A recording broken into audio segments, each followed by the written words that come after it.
हरे Krishna. Okay. हरे कृष्ण।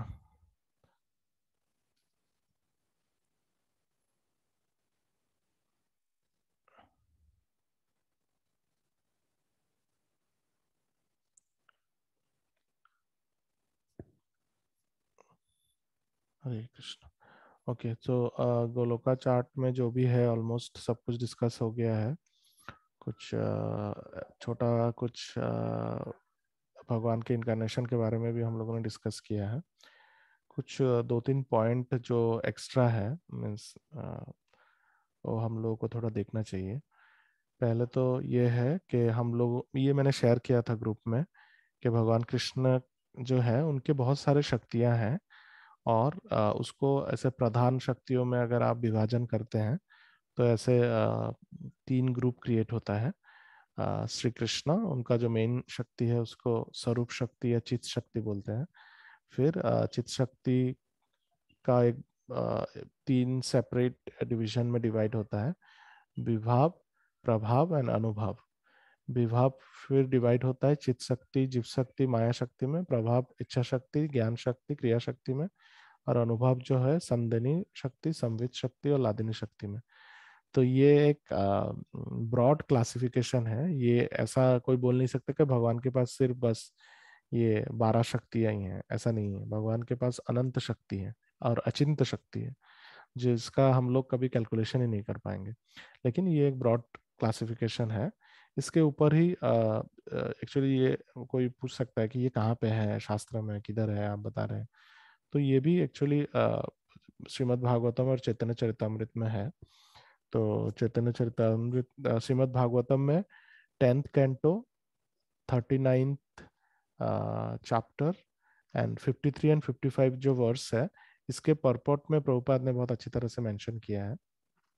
तो ये purport ही मैं सिर्फ पढ़ रहा हूँ। इसमें प्रभुपाद बताते हैं, श्रील विश्वनाथ चक्रवर्ती explains the Lord's potencies mentioned in the verses. Shri is the potency of wealth, Pushti that of strength, Gir knowledge, Kanti beauty, Kirti fame, and Tushti renunciation. These are the Lord's six opulences. Ila is the Bhushakti, also known as Sandini, the internal potency of whom the element earth is an expansion. Urja is his internal potency for performing pastimes.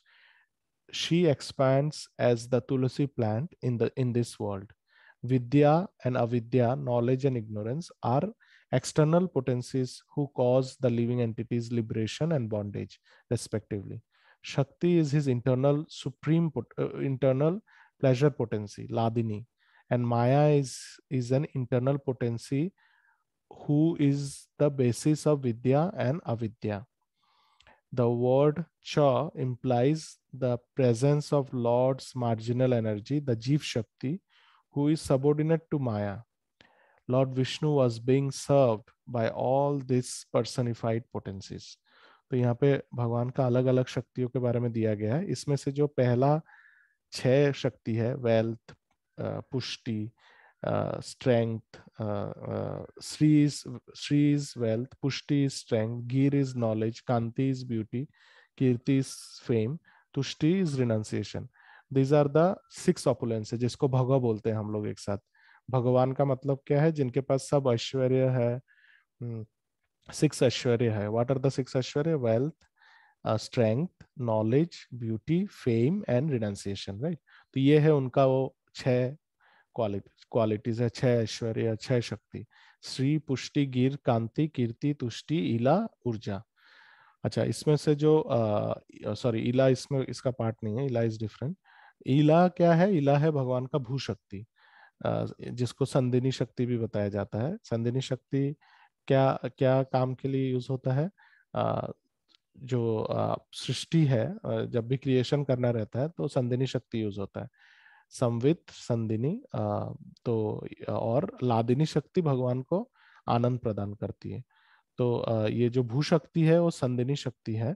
और इसका जो भू शक्ति का एक internal part भी है, लेकिन उसका एक एक्सपेंशन भी है। भू शक्ति जो है वो भगवान की पत्नी है। इंटरनली, बट वो जब इस मटेरियल वर्ल्ड में आती है तो अर्थ यानी कि प्लेनेट अर्थ या जो भूमंडल के रूप में वो अपने आप को एक्सपैंड करती है, जो भूशक्ति जो है।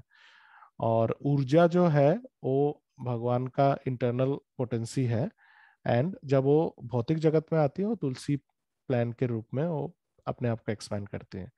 तो वो भी एक इंटरनल भगवान का शक्ति है, जो तुलसी प्लांट है एक्चुअली उनका, उस शक्ति का एक एक्सटर्नल रिप्रेजेंटेशन है तुलसी प्लांट।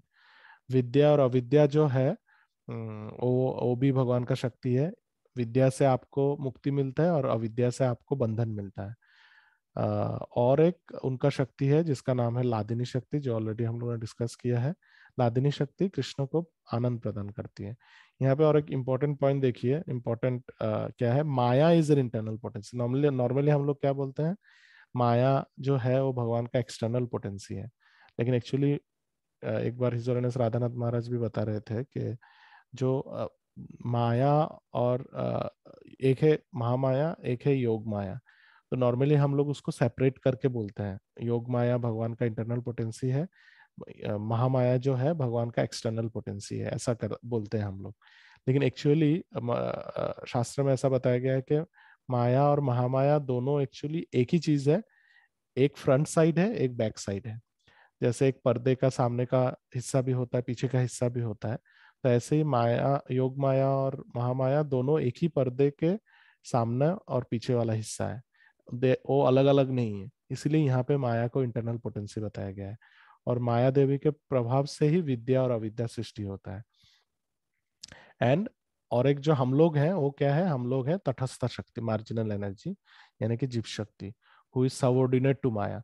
अगर माया देवी अगर इंटरनल पोटेंसी नहीं होती तो कैसे हम लोग उनके अंडर में आ जाते हैं। अगर हम लोग माया देवी से पावरफुल होते हैं तो माया देवी हमारे अंडर में रहती है ना।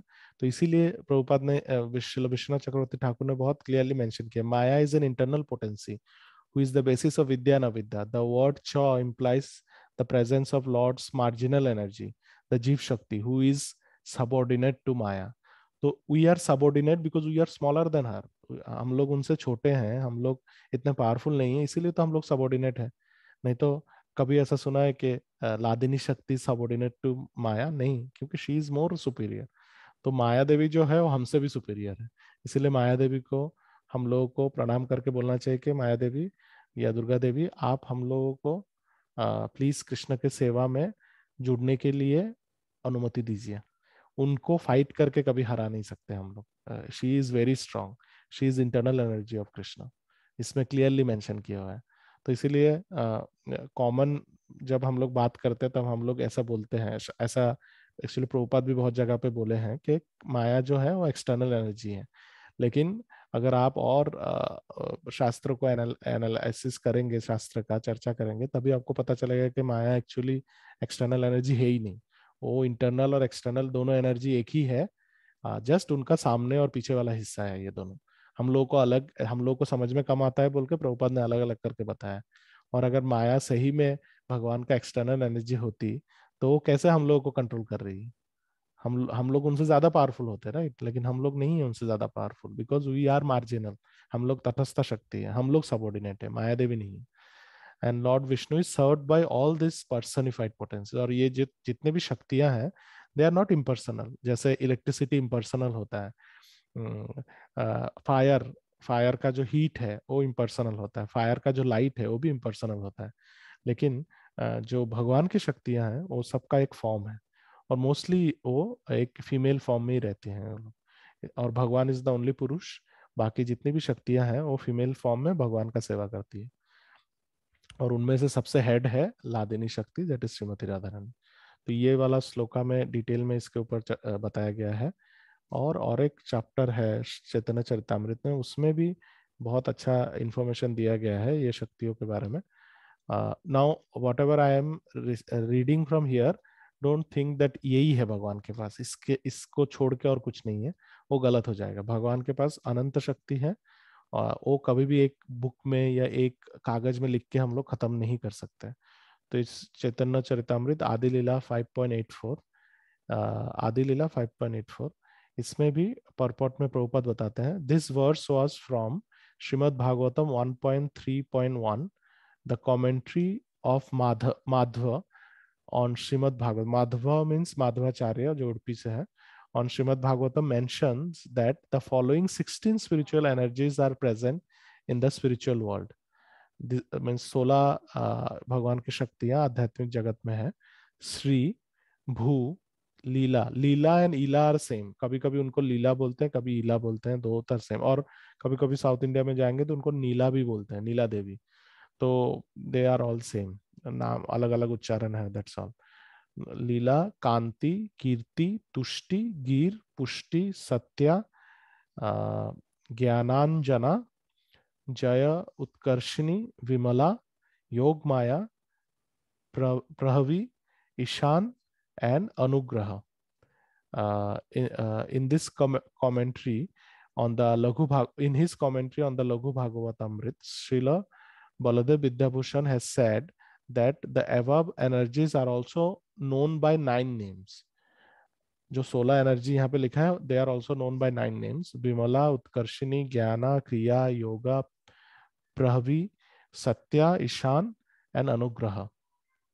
In the Bhagavad Sandarbha, Srila Jiva Goswami, text 117, they are described as Sri, Pushti, Gir, Kanti, Kirti, Tushti, Ila, Jai, Vidya, Avidya, Maya, Samvit, Sandini, Ladini, Bhakti, Murti, Vimala, Yoga, Pravi, Ishan, Anugraha, etc. All these energies act in different spheres of Lord's supremacy. तो अलग अलग जो हमारे आचार्य हैं उन्होंने अलग अलग numbers बताए हैं, बट अल्टीमेटली ये सब एक ही हैं. 12-16 माध्वाचार्य ने बताया 16 एनर्जी है, श्रील बलदेव विद्याभूषण ने बताया 9 एनर्जी है, और जीव गोस्वामी जी ने बताया है ऑलमोस्ट अगेन 16 एनर्जी है. तो इनमें कोई डिफरेंस नहीं है, they are same. 16-8 material world में डिफरेंट हो सकते हैं, लेकिन आध्यात्मिक जगत में 8 और 9 दोनों सेम है, कोई अलग कुछ नहीं है, क्योंकि दैट इज एब्सोल्यूट. यहाँ पे जैसे सुख दुख द्वंद्व चलता रहता है कि 8 और 9 कभी सेम नहीं होगा, आध्यात्मिक जगत में 8 भी सेम है, 9 भी सेम है. तो इसके ऊपर हमको ज्यादा टेंशन लेने की जरूरत नहीं है. अच्छा, नाउ यहाँ पे जो बताया है कि all this energies act in different spheres of the lord's supremacy. तो अलग अलग क्षेत्र में भगवान का अलग अलग एनर्जी काम करता है. जहां पे भगवान को जो इच्छा है उस हिसाब से वो उस शक्ति को इस्तेमाल करते हैं. अभी यहाँ पे जितने भी शक्ति है इसके ऊपर, इसमें एक बहुत इंपॉर्टेंट जो हमारे गौरांग प्रभु ने बताया था एक क्लास में, इसके ऊपर चर्चा किया था. उन्होंने बताया कि भगवान की जो इतने अनंत शक्तियां हैं उसमें से एक शक्ति सबसे ज्यादा भक्तों के लिए इम्पोर्टेंट है. वो है अनुग्रह, कृपा, जिसको कृपा बोलते हैं. ये कृपा शक्ति एक्चुअली बाकी सब शक्तियों के ऊपर भी हावी हो जाती है. तो जब इसका सबसे सुंदर उदाहरण गौरांग प्रभु ने बताया था कि जब दामोदर लीला हो रहा था तो यशोदा माँ कृष्ण को बांधना चाहते थे, बिकॉज उन्होंने कुछ मिस्चीवियस काम किया था, कुछ उन्होंने तोड़ दिया था बर्तन वगैरह. तो उनको पनिश करने के लिए यशोदा माँ उनको बांधना चाहते थे. लेकिन यशोदा माँ कृष्ण के पीछे भाग रही थी, लेकिन कृष्ण को पकड़ नहीं पा रही थी, बिकॉज ऑब्वियसली कृष्ण को पकड़ना थोड़ा मुश्किल है किसी के लिए भी, क्योंकि वो भगवान है. उनसे फास्ट कौन हो सकता है. तो यशोदा माँ उनके पीछे भाग रही थी, तो उनके जितने भी गहने उन्होंने पहना हुआ था, प्लस उनका साड़ी, उनका सर पे जो माला लगा हुआ है, गजरा, ये सब का वजन इतना ज्यादा था. प्लस यशोदा माँ भी वो भी तो उम्र में कृष्ण से बड़ी थी. तो एक छोटा बच्चा जितना फास्ट दौड़ सकता है, एक माता उतना फास्ट दौड़ नहीं सकती है, राइट. तो इसलिए फिर भी वो कोशिश कर रही थी और कृष्ण को पकड़ने की कोशिश कर रही थी. लेकिन वैष्णव आचार्य लोग बोल रहे थे कि इस टाइम पे जब कृष्ण के पीछे वो भाग रही थी, तो कृष्ण के जितने भी शक्तियां, ये जो 16 शक्तियां हैं या 9 शक्तिज हैं, उसमें से 15 शक्तियां बोल रहे हैं कि नहीं भगवान, इनके पकड़ में आपको नहीं आना है. क्योंकि आप भगवान हैं, आप कैसे किसी के पकड़ में आएंगे, और कोई कैसे आपको पकड़ भी सकता है, क्योंकि आप महान हैं. So all this shaktis represents the greatness of lord Krishna, कि कृष्ण कितने महान है. तो कोई भी उनको पकड़ लेगा तो उनका महानता तो फिर थोड़ा कम हो जाएगा ना. तो इसीलिए सब शक्तियां कृष्ण को बोल रहे हैं कि नहीं, आपको पकड़ में नहीं आना है, आप भागते रहिए बस। और कृष्ण भी भाग रहे थे, लेकिन एक शक्ति थी जो है अनुग्रह शक्ति या कृपा शक्ति। वो उन्होंने क्या देखा, कृपा शक्ति, जैसे कृपा का मतलब क्या है कि दया दिखाना। तो कृपा शक्ति ने देखा बाकी जो शक्तियां हैं वो तो भगवान को बोले कि नहीं आपको रुकना रुकना नहीं है, लेकिन कृपा शक्ति जब पीछे मुड़ के देखी, उन्होंने देखा कि बेचारी यशोदा माँ जो है, उनके इतना सारा भारी गहना पहनने के वजह से और दौड़ने की वजह से उनका सांस फूल रहा है, उनके मुखमंडल में पसीना पसीना हो गया है, उनका जो सर पे जो फ्लावर का गजरा है वो भी टूट के नीचे गिर रहा है, और उनको बहुत तकलीफ हो रहा है यशोदा माँ को। तो वो तकलीफ को देख के जो उनका अनुग्रह शक्ति है, उन्होंने कृष्ण के सामने खड़े होकर बोला कि भगवान कुछ भी हो जाए आप अभी रुक ही जाइए, क्योंकि यशोदा माता को बहुत तकलीफ हो रहा है आपके वजह से। तो आप क्यों अपने भक्त को इतना तकलीफ देना चाहते हैं, ऐसा मत करिए, आप रुक जाइए। वो हाथ हाथ जोड़ करके कृष्ण के सामने खड़ी हो जाती है और बोलती है कि प्लीज आप रुक जाइए, क्योंकि मुझसे यशोदा माँ का कष्ट देखा नहीं जा रहा है। क्योंकि उनको एक्चुअली में तकलीफ हो रहा था, आध्यात्मिक तकलीफ, ये भौतिक तकलीफ, भौतिक कष्ट नहीं है, ये आध्यात्मिक कष्ट है। तो उसकी वजह से उन्होंने बोला कि आप प्लीज रुक जाइए, यशोदा माँ को बहुत परेशानी हो रहा है, आप रुक जाइए। तो कृष्ण ने बाकी अपने 15 शक्तियों का बात नहीं सुन के उन्होंने कृपा शक्ति का बात सुना, क्योंकि कृष्ण के लिए भी उनका कृपा शक्ति बहुत ज्यादा इंपॉर्टेंट है। तो कृपा शक्ति अगर कृष्ण को बोले कि आप रुक जाइए तो वो रुक ही जाते हैं, क्योंकि कृष्ण भी बहुत कृपालु है। और इसके वजह से भक्त लोगों के लिए कृष्ण के जितने भी शक्तियां हैं उसमें से जो भगवान का कृपा शक्ति है वो ज्यादा इंपॉर्टेंट है। क्योंकि बाकी शक्तियां कृष्ण को बोल सकते हैं कि नहीं नहीं इस गधे को आप वैकुंठ में मत लाइए, लेकिन कृपा शक्ति कभी भी नहीं बोलेगी कि नहीं इस गधे को लेके आइए आप कृपा करके, क्योंकि कम से कम गधा है, आपका गधा है ना, लेके आइए। तो ये कृपा शक्ति श्रीमती राधा रानी है। एक्चुअली सब शक्तियां ही श्रीमती राधा रानी है, लेकिन जो कृपा है वो श्रीमती राधा रानी में सबसे ज्यादा है। और वो कृष्ण को बार बार बोलती कि इस आदमी को या इस औरत को आप प्लीज एक्सेप्ट कर लीजिए। रोज जो कृष्ण को बोलते हैं, जब भी हम लोग शिल प्रभुपाद के अंडर में रह के भगवान का सेवा करते हैं तो हमारा सेवा श्रीमती राधा रानी के कहने पे ही कृष्ण ग्रहण करते हैं, नहीं तो नहीं ग्रहण करेंगे वो। क्यों करेंगे, उनके बहुत सारे सेवक हैं, लेकिन श्रीमती राधा रानी के अनुग्रह करने से ही कृष्ण हमारे ऊपर कृपा का प्रदर्शन करते हैं। इसीलिए श्री भक्ति विनोद ठाकुर जी ने ये सॉन्ग लिखा था कि বৈষ্ণবের আবেদনে কৃষ্ণ দয়াময় এহেন পামর প্রতি হইছে সদয়।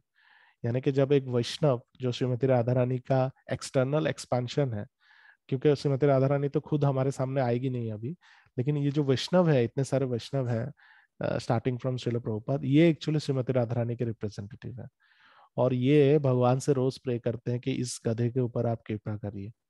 और उनके आवेदन, आवेदन मीन्स उनके अनुग्रह से कृष्ण हमारे जैसे पापियों के ऊपर अपना अनुग्रह करते हैं, नहीं तो नहीं करेंगे कभी भी कृष्ण। तो इसीलिए भगवान के इतने शक्तियों में सबसे ज्यादा इंपॉर्टेंट भक्तों के लिए है ये अनुग्रह या कृपा शक्ति। ये दामोदर लीला का एक्सप्लेनेशन में वैष्णवाचार्यों ने बताया, और ये गौरांग प्रभु ने भी बताया था उनके क्लास में। तो ये भगवान की शक्तियां हैं जो अनंत है, लेकिन उसका एक छोटा सा क्लासिफिकेशन ये है। तो ये दो, ये गोलोका चार्ट का बड़ा पार्ट नहीं है, लेकिन ये हम लोगों को थोड़ा पता होना चाहिए। और कहाँ से मैंने बताया ये भी आपको अभी दिखा दिया है, तो नेक्स्ट टाइम के लिए आप याद रख सकते हैं। अच्छा, और भगवान का और एक चीज यहाँ पे मुझे दिखाना था। हाँ, जो भगवान के बहुत सारे अवतार है जिसके बारे में हम लोगों ने उस दिन थोड़ा बहुत ही संक्षेप में आलोचना किया है। आज थोड़ा सा इसका एक एक्सप्लेनेशन भक्ति विनोद ठाकुर देते हैं एक्चुअली श्री चैतन्य चरितामृत में। ये हमको थोड़ा याद रखने से अच्छा रहेगा। ये चैतन्य चरितामृत मध्य लीला 20th चैप्टर वर्स नंबर 174, उसके परपट में प्रभुपाद ने लिखा है। एक्चुअली वो भक्ति विनोद ठाकुर का ही परपट है, प्रभुपाद ने लिखा है, to understand the difference between svayam rupa, तद एकात्म रूप, एंड आवेश, प्रभाव एंड वैभव, श्रील भक्ति Vinod Thakur has given following description. तो हम लोगों ने गोलोका चार्ट में क्या देखा था कि भगवान का जो मेन अवतार है उसको 3 भाग में भाग किया गया है। पहला तो स्वरूप, यानी कि श्याम सुंदर कृष्ण खुद, उसके बाद है तद एकात्म रूप, और फाइनली आवेश रूप। तो यहाँ पे एक बार मैं खोल के दिखा देता हूँ। हाँ, स्वयं स्वरूप, स्वयं रूप, फिर तद एकात्म रूप जिसका पार्ट ये है वैभव प्रकाश एंड स्वयं प्रकाश, और एक है आवेश। आवेश जो है वो नीचे है, भौतिक जगत में आवेश होता है। तो ये तीन भगवान का प्रिंसिपल इनकारनेशन है, लाइक क्लासिफिकेशन ऑफ इनकारनेशन बोल सकते हैं, ब्रॉडर क्लासिफिकेशन है। और ये चैतन्य चरितमृत से लिया गया है 20.165 मध्य लीला। भगवान के तीन प्रिंसिपल फॉर्म है, स्वयं रूप, तद एकात्म रूप एंड आवेश रूप। अभी इसको कैसे समझेंगे, श्रील भक्ति विनोद ठाकुर बताते हैं। स्वयं रूप, तद एकात्म रूप, आवेश रूप, प्रभाव एंड वैभव। प्रभाव एंड वैभव जो है यहाँ पे है प्रभाव एंड वैभव। तो इसको कैसे समझेंगे, श्रील भक्ति विनोद ठाकुर बताते हैं। In the beginning Krishna has three bodily features. Svayam rupa as a cowherd boy in Vrindavan, Tad Ekatma Roop, which is divided into Swam Saka and Vilas and Avesh Roop. So in the beginning there are three features. स्वयं रूप जो खुद कृष्ण है, श्याम सुंदर कृष्ण।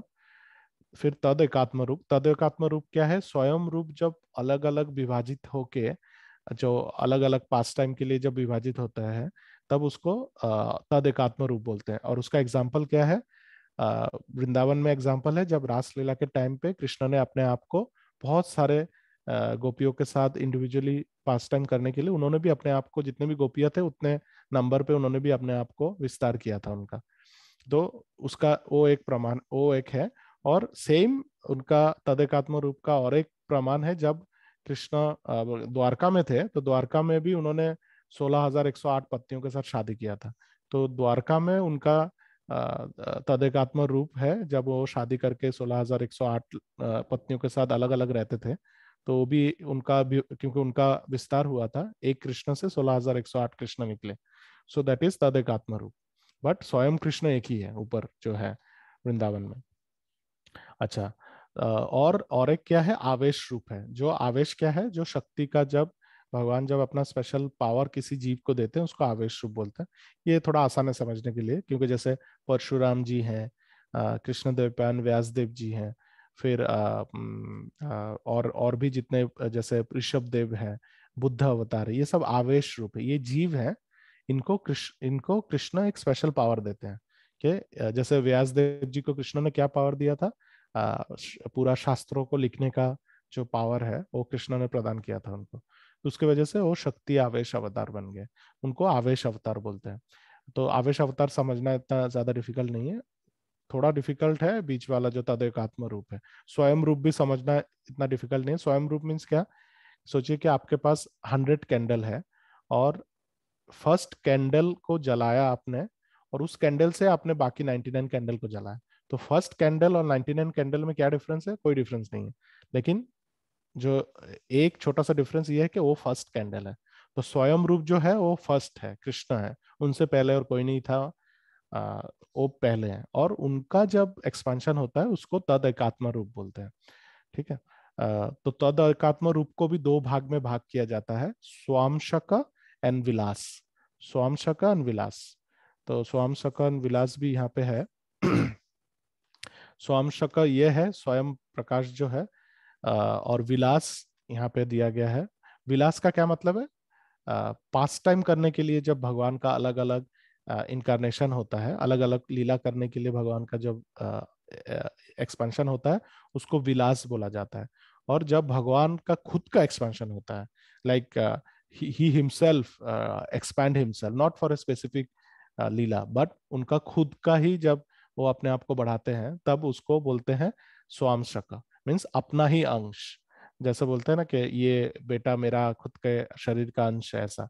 तो कृष्ण का खुद का जब अंश निकलता है उसको बोलते हैं स्वांशका। और उनका कुछ स्पेसिफिक फास्ट टाइम करने के लिए जब उनका एक्सपेंशन होता है उसको बोलते हैं विलास। ठीक है। तो यहाँ पे स्वांशका का भी दो भाग किया गया है, प्रभाव एंड वैभव। प्रभाव का मतलब है इन्फ्लुएंस, एंड वैभव का मतलब होता है ऑपुलेंस। Influence and opulence. तो ये भगवान के इनकारनेशन का दो ऐसे भाग किया जाता है, प्रभाव और वैभव। तो विलास का भी दो पार्ट है ऐसे ही, प्रभाव विलास एंड वैभव विलास। ठीक है, अच्छा आगे पढ़ते हैं। द स्वामशक और expansions of the personal potency are Karanodakshayi, Garbhodakshayi and Kshirodakshayi. Okay, this is the swamsha जो है उसका एक्सपेंशन है ये तीन। Okay, incarnations of such as fish, tortoise, boar, Nrisimha, ये भी है स्वामशक का एक्सपेंशन। द विलास रूप हैज ए प्रभाव division including Vasudev Sankarshan, Pradyumna Aniruddha, and also Vaibhav division, in which there are 24 forms, including second Vasudev Sankarshan, Aniruddha, and Pradyumna. For each of these, there are 3 forms, and therefore there are 12 forms altogether. अच्छा, तो यहाँ पे क्या बताया गया है कि स्वामशक का जो एक्सपेंशन है वो है जो पुरुष अवतार जो है, कारणदक्ष विष्णु, गर्भोदक्ष विष्णु एंड कारणदक्ष विष्णु, गर्भोदक्ष विष्णु एंड क्षीरोदक्ष विष्णु, ये स्वामश का प्रकाश है। और विलास क्या है, विलास, विलास में भी उन्होंने बताया कि विलास का दो भाग होता है, एक होता है प्रभाव विलास और एक होता है वैभव विलास। तो प्रभाव विलास कौन है, जो गोलोका में जो प्रथम चतुर्व्यूह है, वासुदेव, संकर्षण, प्रद्युम्न, अनिरुद्ध, ये फर्स्ट चतुर्व्यूह है, आदि चतुर्व्यूह जिसको बोलते हैं, ये है प्रभाव विलास। आदि चतुर्व्यूह प्रभाव विलास है, ये विलास का फर्स्ट एक्सपेंशन है। अच्छा, विलास का प्रभाव विलास हो गया ये चार जन। What are vaibhava vilasa? Now the second expansion from Sankarshan which is Lord Narayan, और उनके साथ जो द्वितीय चतुर्भुज आते हैं, और उनके साथ जो और तीन तीन करके टोटल 12 फॉर्म, और पीछे और दो दो एक्स्ट्रा जुड़ने के बाद टोटल 24 फॉर्म यहाँ पे हो रहा है। ये सब भगवान का वैभव विलास फॉर्म है, प्रभाव विलास, वैभव विलास। ठीक है, और स्वांश जो है, स्वांश है गर्भोदक्ष विष्णु, कारणदक्ष विष्णु, गर्भोदक्ष विष्णु, क्षीरोदक्ष विष्णु, ये स्वांश है। और उनसे जितने सारे और अवतार आते हैं, जैसे मत्स्य अवतार, बाकी जितने भी अवतार है, वराह अवतार, ये सब भी स्वांश में आ जाते हैं, पर्सनल एक्सपेंशन। ठीक है, तो एक बार मैं फिर से ऊपर से दिखाता हूँ। मेन है 3 एक्सपेंशन, स्वयं रूप जो कृष्ण खुद है, फिर स्वयं रूप, एक तद एकात्म रूप होता है, और एक होता है आवेश रूप। आवेश रूप क्या है मैंने बता दिया है, स्वयं रूप क्या है बता दिया है। तद एकात्म रूप का 2 पार्ट है, श्रील भक्तिविनोद ठाकुर बताते हैं, एक है विलास जो पास्ट टाइम एक्सपेंशन है, और एक होते हैं स्वांश जो पर्सनल एक्सपेंशन है। विलास एंड स्वांश, ये 2 भाग होता है तद एकात्म रूप का। तो उसमें से हर जो तद एकात्म रूप का जो 2 भाग है, विलास और स्वांश, उसमें विलास को भी 2 भाग में भाग किया गया है, प्रभाव एंड वैभव। तो प्रभाव क्या है, जो आदि चतुर्व्यूह है वो प्रभाव है, और वैभव क्या है, जो द्वितीय चतुर्भुज और उनसे जितने सारे लोग निकले हैं, डिवोट मीन्स कृष्ण का अवतार आए हैं, वो है वैभव विलास। तो tadekatma rupa divided into 2, svamsha and svamsha and vilasa, and vilasa are divided into 2, vaibhava and prabhava. ठीक है, और ऊपर जो ये स्वयं प्रकाश जो दिया गया है, ये स्वयं रूप का ही एक्सपेंशन है, तो इसीलिए इसको स्वांश नहीं बताया गया है। This are even more higher than svamsha. Svayam svamsha actually जो भगवान का जो वैभव विलास है, उधर से ही संकर्षण है, संकर्षण से स्वांश आते हैं, लेकिन स्वयं प्रकाश खुद डायरेक्ट श्याम सुंदर कृष्ण से आते हैं। स्वयं प्रकाश, उनका भी 2 भाग होता है सेम, प्रभाव एंड प्रकाश, प्रभाव प्रकाश एंड वैभव प्रकाश। तो ये प्रभाव प्रकाश में कृष्ण जब अपने आप को एक्सपैंड करते हैं, और वैभव प्रकाश इज अगेन बलराम जी से जब एक्सपैंड होता रहता है, पूरा वैभव प्रकाश से बलराम जी से एक्सपैंड होते हैं। Okay, now for each of these there are 3 forms, therefore there are 12 forms altogether. These 12 forms constitute the predominant names of the 12 months of the year, as well as the 12 tilak marks of the body. जो मैंने last time बताया था कि ये जो 12 अवतार जो संकर्षण से निकलते हैं, द्वितीय चतुर्भुजों के संकर्षण से 3-3 करके, they form the 12 months and also 12 Tilak's जो वैष्णव लोग करते हैं। और ये है यहाँ पे जो 12 नाम दिया गया है केशव से लेके दामोदर तक। So these are the 12 names जो एक्चुअली वैष्णव कैलेंडर में हर महीने का नाम इनके नाम से ही होता है, एक एक नाम। और हमारे शरीर में जब हम लोग तिलक करते हैं तो भी ये 12 तिलक ही करते हैं इस नाम से। Okay, each of the four each of the four personalities of Godhead expands into two other forms. Thus, there are 8 forms such as Purushottam, Achyut, etc.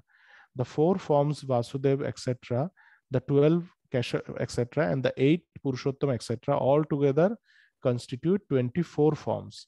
The forms are differently named in accordance with the placement of the weapons they hold in their 4 hands.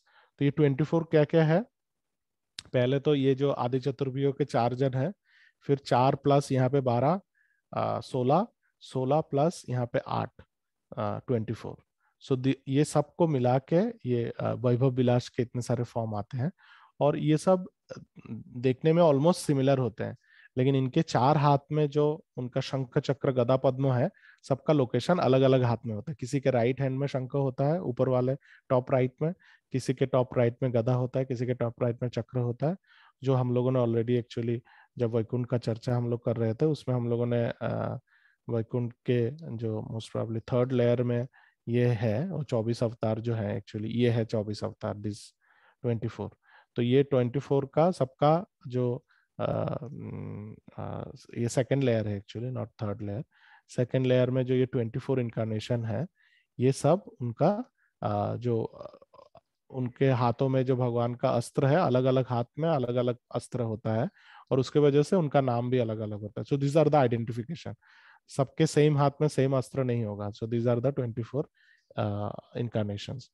तो एक बार अगर इसको summarise करेंगे तो हम लोग पाएंगे कि ये ब्रॉड कैटेगरी है। अगेन भगवान के अवतारों का कोई अंत नहीं है, लेकिन अगर हम लोग इसको समराइज करेंगे तो मेन है Krishna, he is the first candle. ये समझ लीजिए, फर्स्ट 2-3 कैंडल एक साथ जलाएंगे तो सब कैंडल एक जैसा ही होता है, लेकिन फर्स्ट कैंडल हमको इज कृष्णा। तो कृष्णा इज द फर्स्ट। फिर कृष्ण से जो जो ओरिजिनल कृष्ण है मेन, उनका जो गोलोक में जब उनका एक्सपांड होता है, उनका जो एक्सपेंशन होता है उसको स्वयं प्रकाश बोलते हैं। ये सिर्फ गोलोक में होता है। स्वयं प्रकाश, ऑब्वियसली स्वयं प्रकाश को 2 भाग में भाग किया जाता है, प्रभाव प्रकाश एंड वैभव प्रकाश। प्रभाव प्रकाश मीन्स जब वो अपने आप को एक्सपांड करते हैं किसी स्पेसिफिक पर्पस के लिए। वो गोलोक में हुआ है रास डांस के टाइम पे जब उन्होंने अपने आप को एक्सपैंड किया था। और वैभव प्रकाश क्या है? उनके मूड के हिसाब से जब उनका अलग एक अलग इमोशन को रिप्रेजेंट करने के लिए जब उनका एक अवतार होता है, उसको बोलते हैं वैभव प्रकाश। ये उनका सेम मूड है, सबके साथ भगवान को सबके साथ रासलीला में पार्टिसिपेट करना था, इसीलिए उन्होंने अपने आप को एक्सपैंड किया। मूड चेंज नहीं हुआ है, यहाँ पे मूड चेंज हो जाता है भगवान का। यहाँ पे भगवान है, यहाँ पे भगवान सेवक के रूप में बलराम जी के रूप में आते हैं। तो स्वयं प्रकाश इज डिवाइडेड इनटू 2, प्रभाव प्रकाश, वैभव प्रकाश। ये गोलोक में ही है। अच्छा, नाउ सेम जो ये जो बलराम जी हैं, इनसे ही बाकी सब इनकारनेशन आते हैं ऑब्वियसली। तो he is the source of all the other incarnation. तद एकात्म रूप, तद एकात्म रूप को 2 भाग में भाग किया गया है। क्या क्या भाग है? एक है विलास, पास्टम एक्सपांशन, और एक है Swansh. Swansh means personal expansion. ठीक है, तो स्वांश और विलास, ये 2 भाग में डिवाइड किया गया है। तो अगर हम लोग को याद रखना है तो स्वांश नॉर्मली मटेरियल वर्ल्ड में या ब्रह्म ज्योति में विरजा रिवर में होते हैं, और विलास जो होते हैं वो एक्चुअली वैकुंठ में होते हैं, विलास जो फॉर्म है भगवान का। तो ये याद रखने से याद आ जाएगा। तदेकात्म रूप का 2 भाग, विलास एंड स्वांश। स्वांश नॉर्मली ब्रह्म ज्योति, ब्रह्म ज्योति और ब्रह्म ज्योति के नीचे स्वांश आपको मिलेंगे। ठीक है, और जो वैकुंठ और वैकुंठ के ऊपर आपको विलास वाला फॉर्म मिलेगा। तो विलास का 2 पार्ट है, एक है प्रभाव विलास आदि चतुर्व्यूह, और एक है वैभव विलास। वैभव विलास में कौन कौन है? आदि चतुर्व्यूह के संकर्षण से जो जो लोग आए हैं, ये सब है वैभव विलास, स्टार्टिंग फ्रॉम लॉर्ड नारायण, द्वितीय चतुर्व्यूह, और द्वितीय चतुर्व्यूह से जो और बाकी जो 5-5 करके और निकले हैं, टोटल 24। दीज आर ऑल वैभव विलास। प्रभाव विलास, वैभव विलास, ऊपर है प्रभाव प्रकाश एंड वैभव प्रकाश। ठीक है, और स्वांश जो है स्वांशों में सब पुरुष अवतार भी आते हैं और बाकी जितने इनकारनेशन है सब स्वांशों में आ जाते हैं। लीला अवतार, गुण अवतार जितने भी हैं सब स्वांशों में आ जाते हैं। अच्छा, आवेश कौन है? जिस जिस जब कोई एक लिविंग एंटिटी को स्पेशल पावर कृष्ण प्रदान करते हैं कुछ स्पेसिफिक एक्टिविटी करने के लिए, उसको आवेश बोला जाता है। और उसका एग्जाम्पल कौन कौन है? कपिल देव, ऋषभ देव, अनंत देव जिन जो हमारे भूमंडल को सर पे लगाया, सर पे पकड़ा है, लॉर्ड ब्रह्मा को सृष्टि शक्ति उन्होंने दिया है। तो ऐसे ये बहुत सारे आवेश अवतार है। नारद मुनि भी एक आवेश अवतार है, महाराज परीक्षित, परशुराम, ये है। तो ये अलग अलग पावर कृष्ण ने प्रदान किया है। अभी यहाँ पे जितने भी अवतार हैं जो आते हैं भगवान कृष्ण यहाँ पे लीला करने के लिए, दीज आर लीला अवतार, मीन्स वो स्पेसिफिक लीला करने के लिए वो लोग आते हैं। तो इसमें से जो युगावतार है, जो हर युग में आते हैं, वो एक्चुअली वैकुंठ में भी वो लोग ऐसे ही रहते हैं। 10 जो मेन 10 अवतार जो है, हम लोगों ने वैकुंठ के जो चार्ट है उसमें हम लोगों ने देखा था कि वैकुंठ में जो थर्ड लेयर, थर्ड आवरण जो है, उसमें जो 10 अवतार हैं वो ही युगावतार है, जो हर युग में आते रहते हैं वो लोग, वो कभी चेंज नहीं होता। तो ये वो 10 अवतार ये है, ये जो यहाँ पे आप देख सकते हैं थर्ड लेयर में, ये, हाँ यहाँ पे जो ये थर्ड थर्ड लेयर है, फर्स्ट सेकंड थर्ड, इसमें जो 10 अवतार हैं वो युगावतार है, वो हर युग में आते रहते हैं। ठीक है, they are actually expansion of this incarnation. ठीक है, वो लोग मटेरियल वर्ल्ड में आते हैं तो इसीलिए उनको अवतार बोलते हैं, क्योंकि अवतार का मतलब है अवतरण करना, ऊपर से नीचे जब कोई आता है उसको अवतार बोलते हैं हम लोग। तो लोग ऊपर है वैकुंठ में, उधर से नीचे उतरते हैं, इसलिए अवतार। तो ये 10 अवतार युगा अवतार हैं जो हमेशा आते रहते हैं। आ, लेकिन ये जो वैकुंठ में जो अवतार है उनका ही वो एक्सपेंशन है जो आते रहते हैं। हाँ, लेकिन इसमें एक दो अवतार ऐसे हैं जो एक्सपेंशन नहीं है, जो खुद कृष्ण है, स्वयं कृष्ण है। कौन कौन है? चैतन्य महाप्रभु और जो श्याम सुंदर कृष्ण जो अभी 5,000 साल पहले आए थे, दे आर नॉट ऑर्डिनरी युगा। तो दो वो लोग युगावतार में ही उनका एक नाम आता है, लेकिन इसका मतलब ये नहीं कि they are like all the others, no, they are different. वो लोग खुद कृष्ण है, जो स्वयं रूप कृष्ण जो ऊपर है वो खुद आते हैं। खुद आते हैं मीन्स क्या? ऑब्वियसली वो आते हैं तो गोलोक में एब्सेंट नहीं हो जाते हैं, गोलोक में भी वो रहते हैं, बट कृष्ण एक ही टाइम पे 2-3 जगह पे एक साथ रह ही सकते हैं। हम नॉर्मल योगी लोग ही एक टाइम पे 7 जगह पे रह सकते हैं, तो कृष्ण तो कोटि कोटि जगह पे एक साथ रह सकते। तो चैतन्य महाप्रभु और उनसे पहले द्वापर युग में जो श्याम सुंदर कृष्ण आए हैं जो वृंदावन में रहते हैं, वो दोनों स्वयं रूप कृष्ण ही हैं, जो हम लोगों के उद्धार के लिए वो ब्रह्मा के एक कल्प में एक बार ही आते हैं। So they come under yugavatar, but they are not like ordinary yugavatar, they are not, they are swayam rupa Krishna खुद ही है। So this is the broad classification of all the incarnations of Krishna. याद रखिए सिर्फ इतना, स्वयं रूप होते हैं, स्वयं रूप, तदेकात्म रूप और आवेश रूप। स्वयं रूप का 2 पार्ट होता है। स्वयं रूप से जो निकलते हैं उनको स्वयं प्रकाश बोलते हैं, जो बेसिकली गोलोक में ही रहते हैं। उनमें प्रभाव प्रकाश होता है, वैभव प्रकाश होता है। वैभव इज बलराम जी। फिर बलराम जी से सब तदेकात्म रूप आते हैं। Tadekatma rupa is divided into 2, vilas and swamsha. Vilas जो है वो सब वैकुंठ में रहते हैं, स्वांश जो है वो ब्रह्म ज्योति या ब्रह्म ज्योति के नीचे रहते हैं। और उसमें से एक आवेश होते हैं, avesha mean specially empowered living entities to do some special activities. और यहाँ पे जो चैतन्य महाप्रभु है, और चैतन्य महाप्रभु के एक युग पहले जो कृष्ण आते हैं, they are not any yuga avatar or anything, though they are part of yuga avatar, but they are स्वयं रूप कृष्ण है। साक्षात वजेंद्र सुत इथना ही आन, जेवा अज्ञे करे तारे प्रतिमा है न ज्ञान, সেই অপরাধের আর নাহি কো নিস্তার, घोर नरकेते पर रहे की बोली बार। तो ये जो है कृष्ण जो है वो साक्षात ब्रजेंद्र सुत है, वो स्वयं स्वरूप है, वो ही आते हैं बस लीला करने के लिए यहाँ पे, और हम लोग को सिखाने के लिए कि कैसे गोलोक वृंदावन वापस जाना है। तो ये खुद कृष्ण ही है। So this is the broad classification of all the incarnations of lord Krishna. और ये क्लासिफिकेशन सुनने के बाद आपको लग सकता है कि ये ही है क्या, इससे ज्यादा नहीं है क्या? नहीं, ऐसा तो नहीं है, क्योंकि श्रीमद् भागवतम में क्या बताया गया है 1.3.26, अवतार ही असंख्येय हरेह सत्व निधेर द्विजः, यथा विधाशिनः कुलया सरसः pure saharshaha. Translation by Srila Prabhupada. O Brahmanas, the incarnations of Lord are innumerable, like rivulets flowing from inexhaustible source of water. तो ये सुत गोस्वामी बताते हैं नैमिषारण्य में, जब वो श्रीमद् भागवतम पढ़ रहे थे तो बताते हैं कि ऋषि मुनियों को बता रहे थे कि भगवान के जो अवतार मैंने अभी अभी वर्णन किया है 24 थर्ड चैप्टर में, एक्चुअली 24 अवतार के बारे में बताता है। तो बोलते हैं कि ये एक छोटा सा पार्ट है, लेकिन कृष्ण के अवतार अनंत कोटि अवतार है। जैसे एक पानी का एक बड़ा सोर्स से बहुत सारा पानी का रिवर का छोटा छोटा पार्ट निकलता है, ऐसे ही भगवान कृष्ण से बहुत सारे इनकारनेशन निकलते हैं। इसका गणन करना किसी के लिए संभव नहीं है। और प्रभुपाद ने परपट में लिखा है, the list of incarnations of the personality of God had given herein is not complete, it is only a partial view of all the incarnations, there are many others। ये याद रखना चाहिए कि ये इनकारनेशन जो 50-60 यहाँ पे लिखा है यही कंप्लीट है, नहीं, कभी नहीं हो सकता। भगवान कृष्ण का पूरा सच जानना एक लिविंग एंटिटी के लिए कभी भी संभव नहीं है। अच्छा, 5.18.33 इसका ट्रांसलेशन में प्रभुपाद बताते हैं, O my Lord, your name, form, and bodily features are expanded in countless forms. No one can determine exactly how many forms exist. Yet you yourself, in your incarnation, as the learned scholar Kapil Dev, have analyzed the cosmic manifestation as containing 24 elements.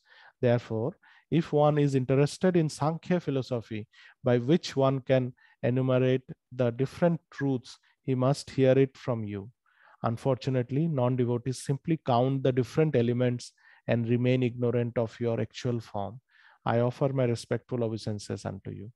तो यहाँ पे सुखदेव गोस्वामी बताते हैं कि भगवान के जो अवतार है उसका कोई गिनती नहीं है, बट उनका ही एक अवतार जो कपिल देव है, उन्होंने भगवान का जो ये भौतिक सृष्टि है इसमें जो एलिमेंट्स है उसको उन्होंने क्लासिफाई किया है कि 24 टाइप्स का एलिमेंट्स होता है, जो हम लोगों ने लास्ट टाइम चर्चा किया था।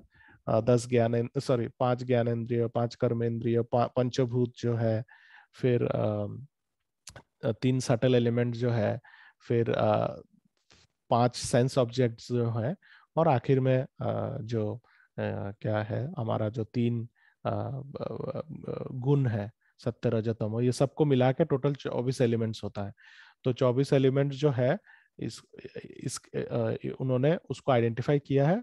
और कपिल देव का जो फिलोसॉफी है वो क्या है कि हम लोग भौतिक एलिमेंट्स को, जितने भी भौतिक पदार्थ हैं उसको अगर हम लोग एनालाइज करते हैं तो हम लोग कृष्ण तक पहुंच सकते हैं, ठीक से एनालाइज किया। लेकिन वो एनालिसिस जो है वो आध्यात्मिक सांख्य फिलोसॉफी है कि भौतिक चीजों को देख के हम लोग कृष्ण तक पहुंच सकते हैं। लेकिन वो क्या बताते हैं, सुखदेव गोस्वामी क्या बता रहे हैं, but unfortunately non devotees simply count the different elements and remain ignorant of your actual form. जो नॉन डिवोटीज होते हैं उनको सिर्फ एलिमेंट्स काउंट करना ही आता है, लेकिन एलिमेंट्स के पीछे कौन है, किसने एलिमेंट्स को बनाया, ये वो लोग नहीं काउंट कर पाते। इसीलिए सांख्य फिलोसॉफी, दो Sankhya philosophy is a devotional philosophy which is actually एकदम जो मटेरियल लेवल पे रह के आप कृष्ण को कैसे समझेंगे उसको इजी समझाने के लिए कपिल देव ने सांख्य फिलोसॉफी चालू किया था। सांख्य मीन संख्या, संख्या से आता है, तो 24 एलिमेंट उसको अगर ठीक से एनालाइज करेंगे तो एंड में आपको कृष्ण ही नजर आएंगे। लेकिन जो भौतिक लोग हैं, हम लोगों का बुद्धि इतना ज्यादा है कि हम लोग 24 एलिमेंट को लेके ही इतना घुसे पड़े हैं कि उसके पीछे जो कृष्ण है वो देख नहीं पा रहे हैं। तो इसीलिए प्रभुपाद हमेशा बोलते हैं कि Sankhya philosophy is a study of metaphysics to understand Krishna, यानी कि भौतिक एलिमेंट्स को समझेंगे अच्छी तरह से तभी उनके पीछे जो कृष्ण छुपे हैं उनको आप समझ सकते हैं। लेकिन अनफॉर्चुनेटली इसको लोग ठीक से समझ नहीं पाते। इसीलिए मटेरियल साइंटिस्ट लोग कभी भी भगवान को, बहुत सारे मटेरियल साइंटिस्ट है जो भगवान को एक्सेप्ट नहीं कर पाते, क्योंकि वो लोग इतना एनग्रोस्ड हो गए हैं एलिमेंट्स के ऊपर कि ये जो फिजिक्स ऑफ द एलिमेंट्स या केमिस्ट्री ऑफ द एलिमेंट्स, इतना वो लोग एनग्रोस्ड हो गए हैं कि उनके उसको जो बनाया है उसके बारे में वो लोग सोच नहीं पा रहे हैं। तो this is one of the misfortune, और इसको बोलते हैं भगवान का माया शक्ति।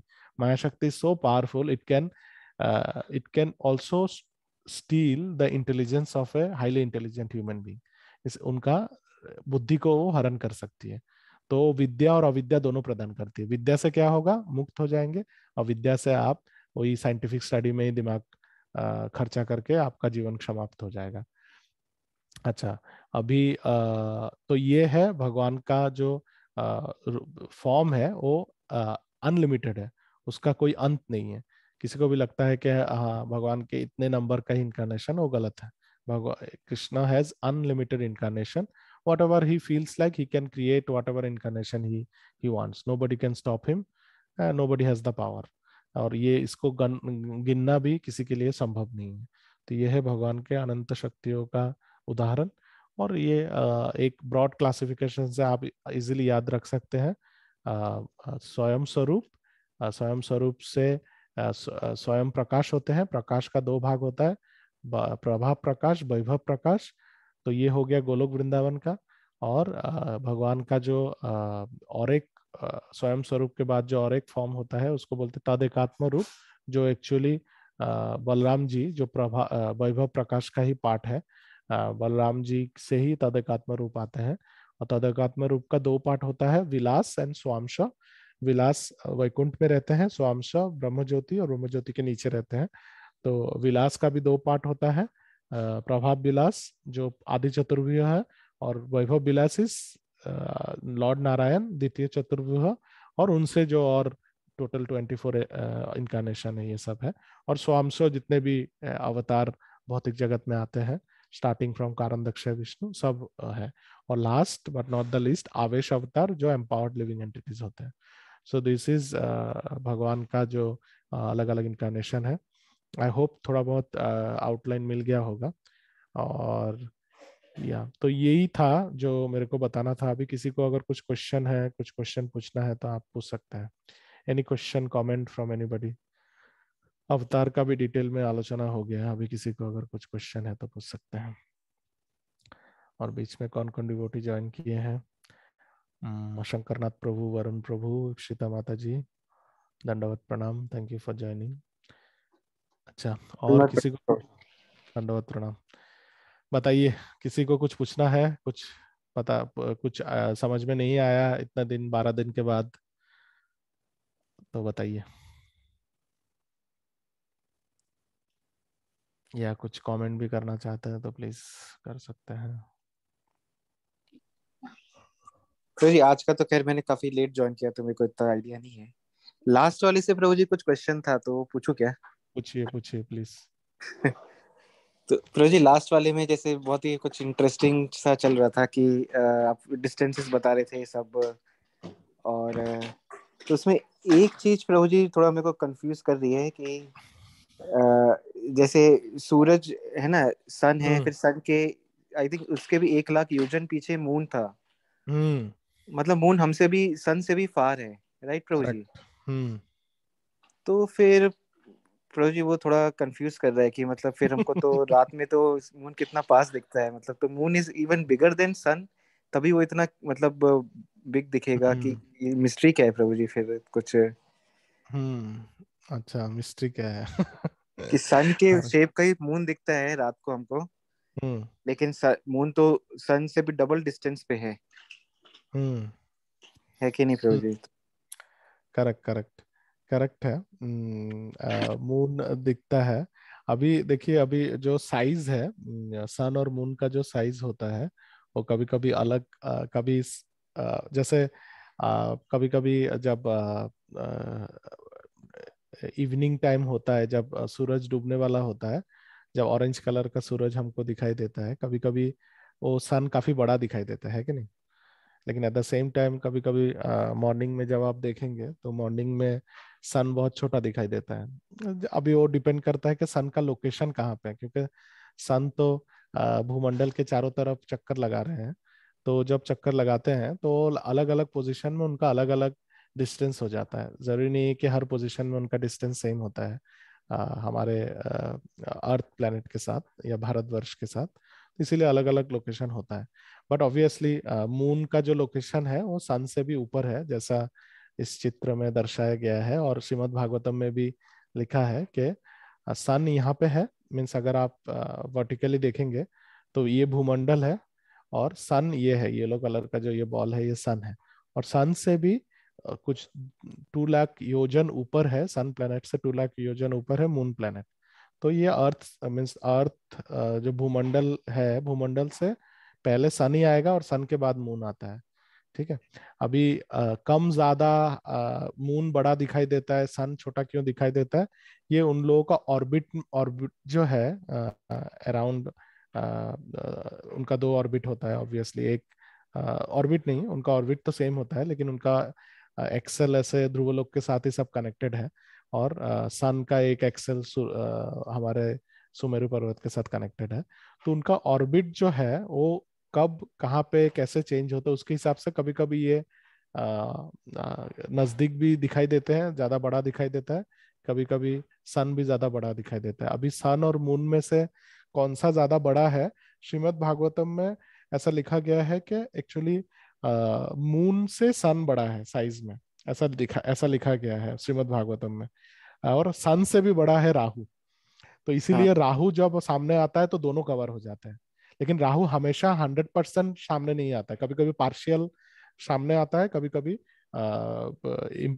कभी कभी फुल सामने होता है। तो राहु जब पूरा सामने आ जाता है तो ये सन मून दोनों कवर हो जाते हैं, तब फुल एक्लिप्स हमको दिखाई देता है कि कुछ भी दिखाई नहीं देता है। तो वो श्रीमद् भागवतम में ऐसा लिखा है कि ये कुछ इसका साइज एक दिया है, इससे भी थोड़ा बड़ा ये है और इससे भी थोड़ा बड़ा राहु है, ये दिया गया है श्रीमद् भागवतम में। अभी कभी सन बड़ा दिखाई देता है, कभी मून बड़ा दिखाई देता है, क्योंकि उनका ऑर्बिटल जो उनका रोटेशन होता है उसकी वजह से कभी कभी ये ज्यादा बड़ा दिखाई देता है, वो ज्यादा बड़ा दिखाई देता है। जैसे जैसे मैंने बताया कि मून नॉर्मली अगर आप मून का जो waxing and waning waxing moon का जो वैक्सिंग और क्या वैनिंग होता है ना, उसमें जी। कभी कभी मून बहुत बड़ा दिखाई देता है। मतलब बहुत ही ज्यादा बड़ा है और सुंदर एकदम व्हाइट कलर का दिखाई देता है। और कभी कभी सन भी बहुत, जैसे गोधूली लग्न जो होता है कभी कभी उस टाइम पे ऑरेंज कलर का बहुत बड़ा सन दिखाई देता है, इट इज वेरी बिग। कभी मून बड़ा दिखाई देता है, कभी सन बड़ा। That is because of the distance is changing because of the movement around the orbit. तो कभी वो नजदीक हो जाता है, कभी ये नजदीक हो जाता है, तो ऐसा लगता है। लेकिन उसमें कोई डाउट नहीं है कि सन पहले आता है अगर वर्टिकली आप देखेंगे तो। So there are 2 direction, one is vertical, one is horizontal. तो क्योंकि अभी ये जो चित्र है ये वर्टिकली दिखा रहा है, तो vertically sun is in the middle, moon is after sun. And horizontally देखेंगे तो ऑब्वियसली हॉरिजेंटल में ये जो है ये ऐसे घूम रहा है ना, ऐसे 2 डायमेंशन में ये चारों तरफ घूम रहा है। तो कभी कभी ये हॉरिजेंटली इधर उधर हो सकता है, ये भी नीचे आ सकता है, वो भी नीचे आ सकता है। तो ये भी चेंज हो सकता है। एक बहुत सुंदर उदाहरण एक्चुअली श्रीमद् भागवतम में ही दिया है। जैसे आपने कभी कुम्हार का वो ये दिखा है क्या, वो जो एक चरखे के ऊपर वो लोग जी जी मिट्टी का देखा है। बनाता है? हाँ। तो चरखा जो है वो भी एक दिशा में घूमता है, और वो मिट्टी का जो बोल, पहले जो मिट्टी का एक स्तूप वो लोग डालते हैं उसमें, वो भी एक ही दिशा में घूमता है, राइट? एंटी क्लॉकवाइज या क्लॉकवाइज, जिस तरफ पे वो घुमा रहा है, राइट? लेकिन अभी सोचिए कि एक चींटी है, ठीक है? वो चींटी, ये श्रीमद् भागवतम में ये उदाहरण दिया गया है, ठीक है? सोचिए कि ये कुम्हार का विल है जिसके ऊपर इसने यहाँ पे थोड़ा सा मिट्टी रखा है, अभी वो पॉट बनाएगा, और ये घूम रहा है ऐसा, ईस्ट टू वेस्ट घूम रहा है, ईस्ट टू वेस्ट घूम रहा है। अभी इस चक्र में एक छोटा सा चींटी है, और वो छोटा सा चींटी क्या है? वो सन है, छोटा सा चींटी। तो वो चींटी का फेस अगर इस तरफ होगा तो सुमेरु किस तरफ आएगा? उसके राइट साइड में, ठीक है, सेंटर के राइट साइड में। कभी कभी चींटी का जो सर है उस तरफ भी घूम सकता है। चींटी मीन्स दैट चींटी can look this side also, can look this side also. उसके हिसाब से कभी कभी जो सेंटर है वो चींटी के राइट साइड में होता है, कभी कभी लेफ्ट साइड में होता है। लेकिन ये पूरा जो ऑर्बिट है वो एक ही साइड में घूम रहा है। लेकिन जो सन है कभी कभी आगे भी जाता है, कभी कभी पीछे भी आ सकता है, because sun is just like a small चीटी in the big wheel of time. ठीक है ना? ये जो टाइम का चक्र है इसमें सन एक चीटी जैसा है। कभी कभी उसका मुंह उस तरफ होता है, कभी कभी मुंह इस तरफ होता है, और ये श्रीमद् भागवतम में दिया हुआ है। तो जैसे मुंह चेंज होता है उसका भी थोड़ा ऊपर नीचे होता है, ऑर्बिट थोड़ा ऊपर आता है, कभी नीचे जाता है। और उसके वजह से कभी कभी उनका डिस्टेंस ज्यादा नजदीक हो जाता है, कभी कभी ज्यादा दूर हो जाता है, और उसके वजह से वो बड़ा छोटा दिखाई देते हैं वो। और मून का भी सेम है। अभी ये जो शैंडिलियर है, ये शैंडिलियर में जो मून का, कभी कभी आपने आपने ये देखा है क्या कभी, एक एक इंडिया में कुछ कुछ जगहों पे वो लोग एक बड़े लकड़ी में एक चरखा लगाते हैं और उसके चारों तरफ इंसानों को बांध के वो लोग घूमते रहते हैं, कभी देखा है क्या कभी? मीन्स एक मेला होता है कुछ कुछ जगहों में, एक लंबा। घोड़े रहते हैं, घोड़े पे बैठ जाते हैं वो। हाँ, करेक्ट करेक्ट। तो घोड़ा कभी ऊपर नीचे आपको दिखाई देता है, sometimes it is going down, sometime it is right going. Right. हाँ, तो ऐसा ही ये सब का मूवमेंट भी ऐसा होता है, ऊपर नीचे होके ये घूमते रहते हैं चारों तरफ, ध्रुव ध्रुव लोक को केंद्र करके घूमते रहते हैं, कभी ऊपर आता है कभी नीचे आता है।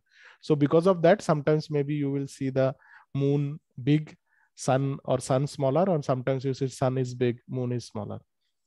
बट अल्टीमेटली हिसाब से moon is smaller, sun is bigger and Rahu is even bigger than sun, in Shrimad Bhagavatam it is written. ठीक है ना? ओके। उसका साइज भी लिखा हुआ है, कुछ तो 20 कुछ तो 20,000 योजन मून है, ऐसा कुछ है, या 10,000 योजन मून है, 20,000 सन है, और 30,000 योजन इज राहु, ऐसा कुछ लिखा है। श्रीमद् भागवतम में ही है दिया, 5th कैंटो में ही है वो, ऐसा दिया गया है। तो आपको थोड़ा क्लियर हुआ कि यस सर, थोड़ा रिलेटिव मतलब वो अपने मूवमेंट के हिसाब से हाँ। बड़ा। तो प्रभु जी इसमें जैसे एक और चीज जो थोड़ा कंफ्यूज करती है कि हम्म सन हमको हमेशा फिर दिखना चाहिए ना, हम्म क्योंकि अर्थ इज, जैसे भारतवर्ष है, हम्म तो अभी इसमें कुछ ऊपर नीचे वाला फंडा नहीं है, तो मतलब वी शुड ऑलवेज फेस सन। तो दिन रात फिर कैसे हो रहे हैं प्रभु जी, मतलब दिन आ रहा है रात आ रहा है, क्योंकि फिर हमें सन को पीट करना पड़ेगा तभी तो फिर हमारा मतलब रात होगा। वी आर नॉट फेसिंग सन।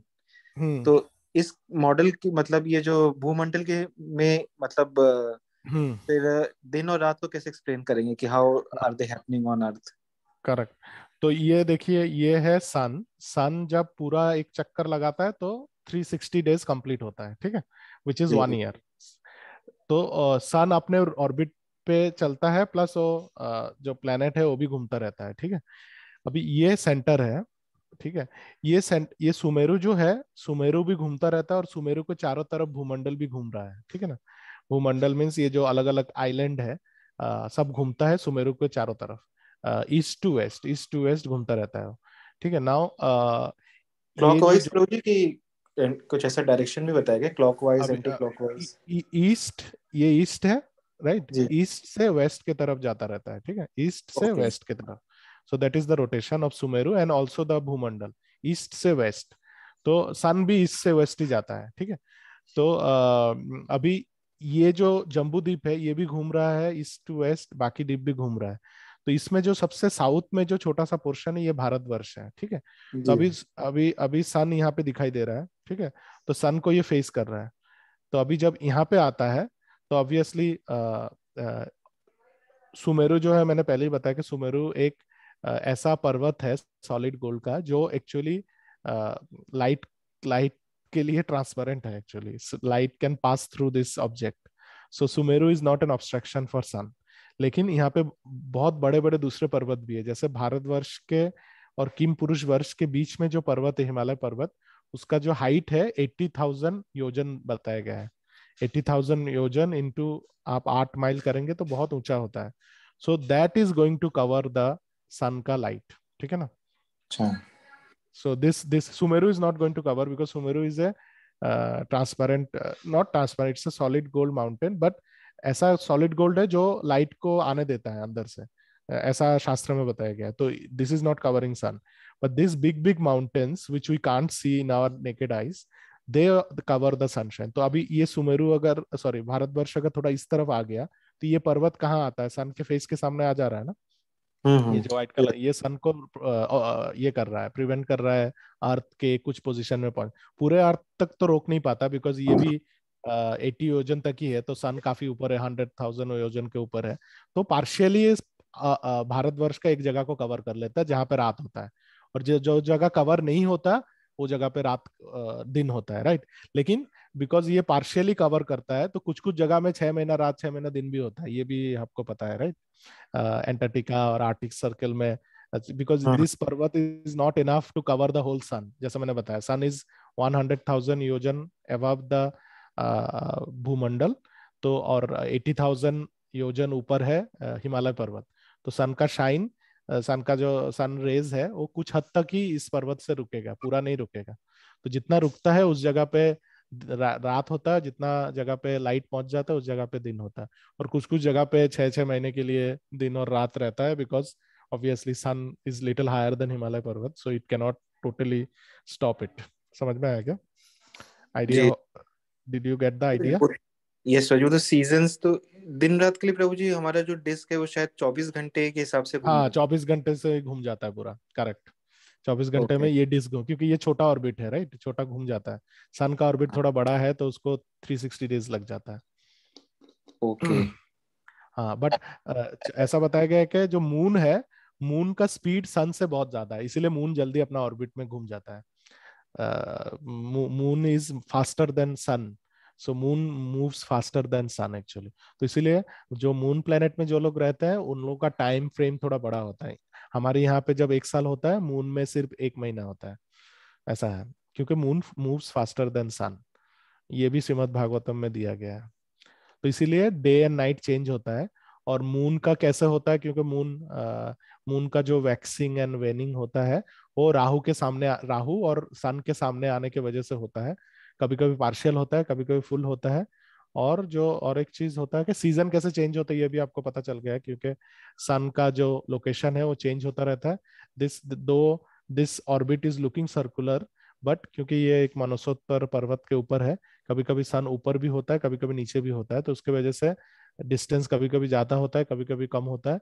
वो 21st चैप्टर जो है, मूवमेंट ऑफ सन, उसमें डिटेल में दिया गया है कि कौन से राशि में घुसता है, कितना डिस्टेंस रहता है, फिर उसकी वजह से कैसे कैसे सीजन चेंज होता है, ये भी दिया गया है. तो ये सन के ऑर्बिट के वजह से सीजन चेंज होता है. मून का जो कैसे चेंज होता है फेजेस, वो तो राहु और सन के मूवमेंट की वजह से होता है. और दिन कैसे चेंज होता है ये भी हो गया. और एक लास्ट प्रभुपाद ने क्या बताया था, जो दिन रात, एक सेकंड, यहाँ पे मैंने लिख के रखा है. हाँ, these are the 4 things you can understand from this. Eclipse कैसे होता है, मून का फेजेस कैसे चेंज होता है, सीजन कैसे चेंज होता है, ना how day and night comes. ये 4 चीज आपको बहुत अच्छी तरह से जो टीओबीपी में वो दिखाने के लिए प्रभुपाद ने बताया कि ये 4 चीज आप लोगों को दिखाना है. इसको देखेंगे तो मॉडर्न साइंटिस्ट लोगों को भी थोड़ा आइडिया होगा कि एक्चुअली में कृष्ण कर क्या रहे हैं. क्योंकि उनका थ्योरी तो है एक, लेकिन कृष्ण का थ्योरी क्या है वो हम लोग को पता है. और ये देखने से बहुत सारे लोगों को थोड़ा भरोसा भी होगा कि क्या होने वाला है.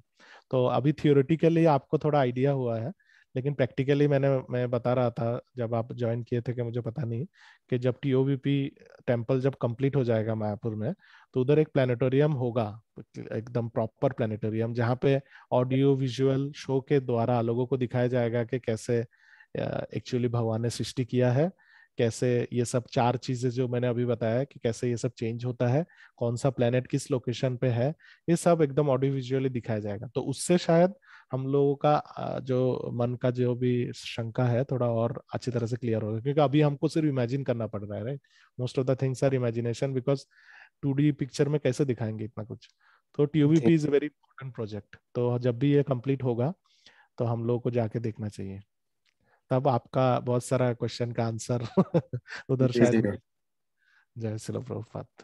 तो ये बहुत एक अनोखा प्रभुपाद का, जैसे जैसे ये एक्चुअली प्रभुपाद ने बहुत प्रभुपाद तो ऑब्वियसली एम्पावर्ड लिविंग एंटिटी है, तो कृष्णा ने ही उनको ये आइडिया दिया है कि ये एक ऐसा प्रोजेक्ट आप करिए ताकि लोगों को पता चले कि एक्चुअली में सृष्टि हुआ कैसे. और ये it will be very interesting, क्योंकि ये कोई भी नॉन साइंटिफिक नहीं है, ये पूरा साइंटिफिक ही है. सिर्फ हम लोगों का थोड़ा मेंटल होराइजन को थोड़ा ब्रॉडन करना पड़ेगा कृष्ण को समझने के लिए, because obviously Krishna's creation is unimaginable. Nobody can actually get the full picture, but एक थोड़ा आइडिया हो जाएगा इसमें से. तो और क्या क्वेश्चन है वरुण प्रभु, आपका बताइए. नहीं प्रभु जी, नहीं। सही है बट क्या? ये बड़ा, जिसे कहते हैं ना प्रभु जी, हमारी खुद की जो ब्रह्मांड में बड़ा कंफ्यूजिंग है, बाकी थोड़े सिंपल लगते हैं इनके सामने, हाँ, गुड। वैकुंठ। इसलिए गोकुल चंद्र प्रभु भी जब क्लास दे रहे थे बोले कि this is all very technical, that's why we should leave this place and go to the simple place which is Vaikuntha, क्योंकि हमारा वैकुंठ और गोलोक में इतना इतना हम लोगों को चर्चा नहीं करना पड़ा, it was very easy to understand. But यहाँ पे ही सब झोल जो है, सब झोल यहाँ पे ब्रह्मांड के अंदर ही है। यस इसीलिए प्रभु जी, समझ में गोलोक नहीं सबसे इजी लगता है, फिर देन वैकुंठ, देन वैकुंठ में काफी सारे भगवान हैं, उनके भी अलग अलग धाम है, तो अपना वाला तो आता। कुछ अलग ही है प्रभु जी। करेक्ट क्या करेक्ट। चल रहा है, मतलब पहले मतलब विष्णु जी थे, गर्भोदक्षा विष्णु, फिर वो चले जाते हैं ब्रह्मा जी के धाम में, फिर हम्म। मतलब टॉर्टोइज आते हैं, तो काफी मतलब जिसे कहते हैं ना, पूरा कंसेप्ट ऊपर नीचे हो जाता है, जो हमने सीखा है और जो इसमें बताया है कुछ करेक्ट। अलाइन नहीं करता है, तो बड़ा लीप ऑफ फेथ जिसे बोलते हैं ना प्रभु जी, वो चाहिए। हम्म। हाँ, फेथ तो चाहिए, करेक्ट है। ओ है, लेकिन ये थोड़ा टेक्निकल है, कंफ्यूजिंग भी है, मैं मानता हूँ इसको, क्योंकि ये थोड़ा, नहीं तो इतना टाइम क्यों लगेगा, ऑब्वियसली डिफिकल्ट है। तो ये डिफिकल्ट जगह से हमको निकलना चाहिए, ये और एक सीख है जो गोलोक चाट से हमको मिलता है कि इतना डिस्टेंस याद रखने की जरूरत नहीं है। हरे कृष्णा महामंत्र याद रखना ही ज्यादा आसान और उसमें भी प्रभु जी आपने बताया था कि हाफ तो, जैसे लास्ट टाइम आपने बताया था, हाफ तो पूरा गर्भोदक सागर से, फिर उसका हाफ ब्रह्मलोक है, है। तो वो तो इमेजिनेशन से परे है कि कैसे मतलब हाफ हम इतने छोटे से 6.75 में रह रहे हैं। करेक्ट राइट ना करेक्ट। प्रभु जी, करेक्ट करेक्ट। तो पिक्चर भी बता नहीं पा रहे, लेकिन इमेजिन भी नहीं कर सकते। हाँ हाँ, पिक्चर बता नहीं पा रहा है क्योंकि obviously it is difficult to show it, तो ऐसा है। हाँ, ये एक्चुअली टेक्निकल, ये सही आपका आइडिया है, ये गोकुल चंद्र प्रभु ने भी वही बताया कि it is difficult. Actually material world difficult ही है, क्या करेंगे, अभी हम लोगों ने और डिफिकल्ट कर दिया है। राइट प्रभु तो जी। ये है। तो अच्छा है, आपका ऑब्जर्वेशन परफेक्ट है, थैंक यू। और कोई क्वेश्चन है आपका या किसी और डिवोटी का? एनी हरे डिवोटी? कृष्ण प्रभु जी, हरे दंडवत कृष्ण माता प्रणाम। जी, धन्यवाद, प्रणाम। आपने लास्ट क्लास में एक मेंशन किया था डिफरेंट आश्रम के बारे में, वानप्रस्थ था उसमें, hmm. In the third stage of life. तो प्रेजेंट डे कॉन्टेक्स्ट में how do we understand vanaprastha, मतलब क्या करना है, मतलब प्रेजेंट डे कॉन्टेक्स्ट में कोई भी गृहस्थ जब वानप्रस्थ लेगा तो then what should he do? अच्छा, हाँ, अच्छा क्वेश्चन पूछा है, बिकॉज आपका क्वेश्चन इज वेरी नाइस। तो पहला चीज है कि दो आश्रम होते हैं, एक होता है प्रोफेशनल आश्रम जिसको बोलते हैं ब्राह्मण, क्षत्रिय, वैश्य, शूद्र, ये कर्म के हिसाब से होता है। और एक होता है आध्यात्मिक आश्रम जो आपके स्टेज ऑफ लाइफ के हिसाब से होता है, ब्रह्मचर्य, गृहस्थ, वानप्रस्थ एंड संन्यास। ये एक्चुअली स्पिरिचुअल, इसको स्पिरिचुअल आश्रम बोलते हैं, आध्यात्मिक आश्रम बोलते हैं, क्योंकि ये actually mostly concentrating on your आध्यात्मिक डेवलपमेंट, कॉन्शियसनेस का एलिवेशन। बाकी जो है वो प्रोफेशनल डेवलपमेंट के साथ रिलेटेड है। जो ब्राह्मण, क्षत्रिय, वैश्य, शूद्र है, ये इतना ज्यादा स्पिरिचुअल के साथ इसका कोई कनेक्शन नहीं। लेकिन ब्रह्मचर्य, वानप्रस्थ, गृहस्थ, वानप्रस्थ, संन्यास जो है, ये इसको स्पिरिचुअल आश्रम बोलते हैं। प्रभुपाद भी इसको स्पिरिचुअल आश्रम बोलते हैं। इसमें कि पहला क्या है, मॉडर्न कॉन्टेक्स्ट में जो आप हिसाब करेंगे, तो अगर सोचिए कि किसी का उम्र, सोचिए कि 80-90 ईयर्स तक कोई जिंदा रहता है एवरेज में, 80 ईयर्स पकड़ लीजिए। तो नॉर्मली तो कलयुग में 100 बोलते हैं, लेकिन 100 भी आजकल कोई जीता नहीं है, तो 80 पकड़ के चलिए। 80 में से almost first 20 to 25 years should be ब्रह्मचर्य। ब्रह्मचर्य समझने का मतलब ये नहीं है कि ब्रह्मचारी means man, girls should also remain brahmachari. That means they should not have any kind of mental or physical relationship with any man. And same for men also. तो उस टाइम पे पढ़ाई लिखाई पे ध्यान देना चाहिए। पढ़ाई लिखाई means obviously material studies with that spiritual studies भी, दोनों होना चाहिए। स्पिरिचुअल स्टडीज पे ध्यान ज्यादा होना चाहिए, मटेरियल स्टडीज तो हो ही जाएगा कृष्ण की कृपा से। तो 25 साल तक, मैक्सिमम 25 साल तक ब्रह्मचर्य में रहना चाहिए। फिर अगर किसी को 25 साल तक ब्रह्मचर्य में रहने के बाद, ऑब्वियसली जो लोग माताएं हैं उनको शादी करना चाहिए अकॉर्डिंग टू स्क्रिप्चर्स। जो प्रभु लोग हैं, दे हैव ऑप्शन, इधर you can remain Brahmachari through out your life, नहीं तो आप गृहस्थ बन जाइए, दोनों में कोई हर्ज नहीं है। ये पर्सन टू पर्सन, ये यूनिक चीज है। कोई ब्रह्मचारी में ज्यादा अच्छा भक्ति कर सकता है, कोई गृहस्थ लाइफ में ज्यादा अच्छा भक्ति, तो जिसके लिए जो ज्यादा सुटेबल है उसको वही लेना चाहिए। This is not like universal formula that everybody should become Brahmachari. No, कुछ लोग ब्रह्मचारी लाइफ में ज्यादा प्रॉस्पर करेंगे, कुछ लोग गृहस्थ लाइफ में। तो जिसको ब्रह्मचारी रहना है तो उसका तो पथ कंटिन्यू होता रहता है, ब्रह्मचारी से फिर से ब्रह्मचारी। और जो गृहस्थ बनेगा तो ब्रह्मचारी से वो गृहस्थ बनता है। तो गृहस्थ बन के उसका कर्तव्य क्या है, ऑब्वियसली फैमिली का देखभाल करना और साथ में फैमिली को कृष्ण भक्ति में लाना, ये दोनों उनका ड्यूटी है। कृष्ण भक्ति नहीं रह के गृहस्थ लाइफ में रहना का मतलब है गृह मेदी, उसको गृहस्थ नहीं बोलते, उसको गृह मेदी बोलते हैं। गृह मेदी मीन्स जो संसार का नियम पालन कर रहा है लेकिन इंद्रिय तृप्ति करने के लिए, भक्ति करने के लिए नहीं। जो भक्ति कर रहे हैं उनको गृहस्थ बोलते हैं। तो अभी जो लोग भक्ति कर रहे हैं गृहस्थ लाइफ में है, उनके पास प्रभुपाद ने बताया कि ऑप्शन है ज्यादा से ज्यादा 30 साल तक। दैट मीन्स अगर वो 25 साल की उम्र में वो गृहस्थ बनता है, 30 इयर्स तक उसको गृहस्थ लाइफ में रहना चाहिए। गृहस्थ लाइफ का मतलब ये नहीं है कि पत्नी को छोड़ देने का, नहीं। गृहस्थ लाइफ का मतलब है पैसा कमाना। बिकॉज जब तक आप पैसा कमाएंगे तब तक आप अपना 100% फोकस कृष्ण में नहीं लगा सकते, कुछ भी कर लीजिए। अगर आप पैसा कमा रहे हैं तो 100% फोकस आपका कृष्ण पे कभी नहीं हो सकता। तो 100% फोकस लाने के लिए आपको पैसे कमाने का जो बिजनेस है या जॉब है उसको बंद करना पड़ेगा, उससे आपको रिटायरमेंट लेना पड़ेगा। पहला बात यह है। रिटायरमेंट ले लिया, अभी ज्यादा से ज्यादा प्रभुपाद ने बताया कि 50 नहीं तो 55 साल तक के टाइम है आपके पास। 55 साल तक कैसे भी करके पैसा कमाने का बिजनेस बंद करिए। बिजनेस बंद हो गया, फिर उसके बाद आपको पैसा कमाने का टेंशन खत्म हुआ। अभी उसके लिए ऑब्वियसली बहुत सारा प्लानिंग चाहिए, वो अचानक से होगा नहीं। प्लानिंग चाहिए, प्रॉपर एग्जीक्यूशन और प्लानिंग चाहिए, और भगवान का आशीर्वाद भी चाहिए, तभी ये होगा। तो ये अगर कृष्ण की कृपा से अगर हो गया तो 55 साल के उम्र में, मिनिमम 50 मैक्सिमम 55, उससे ज्यादा नहीं, 55 साल तक आप फिर घर का जो भी दायित्व है आपके बड़े बेटे या बेटा नहीं है तो बेटी को दे के, obviously 50% of your wealth should be distributed among your family members and 50% should be kept for yourself and Krishna conscious activities, ताकि उससे आपका रिटायरमेंट भी अच्छी तरह से चल जाए और आप भगवान की सेवा में भी कुछ दान दक्षिणा कर पाए। तो पैसा कमाने का धंधा बंद हो गया है, आपके पास काफी है इनकम जिससे आपका नेक्स्ट 20-30 ईयर्स चल जाएगा, और आप अभी husband wife still can stay together in Vanaprastha. Vanaprastha mein husband wife can still stay together, but they should not be involved in the family business. They should be involved in Krishna conscious life. वो लोग सिर्फ भक्ति में सेवा करना चाहिए। हो सके तो किसी मंदिर के आसपास रह के, मंदिर के साथ कनेक्ट होके, या अपने गुरु महाराज के साथ कनेक्ट होके, या अपने शिक्षा गुरु के साथ कनेक्ट होके उनको 100% टाइम सेवा में लगाना चाहिए। प्रचार हो, कुकिंग हो, अकाउंट्स देखना है मंदिर का, मंदिर के रिलेटेड सेवा में लग जाना चाहिए उनको। जैसे फॉर एग्जांपल मैं आपको बता सकता हूँ कि हमारे हिज होलिनेस राधानाथ महाराज के एक डिसाइपल है बमसी बदन प्रभु, बमसी बदन, हाँ बमसी गोपाल प्रभु, हाँ बमसी गोपाल प्रभु। वो आईआईटी के ग्रेजुएट है और उनकी वाइफ का नाम है राधिका माता जी।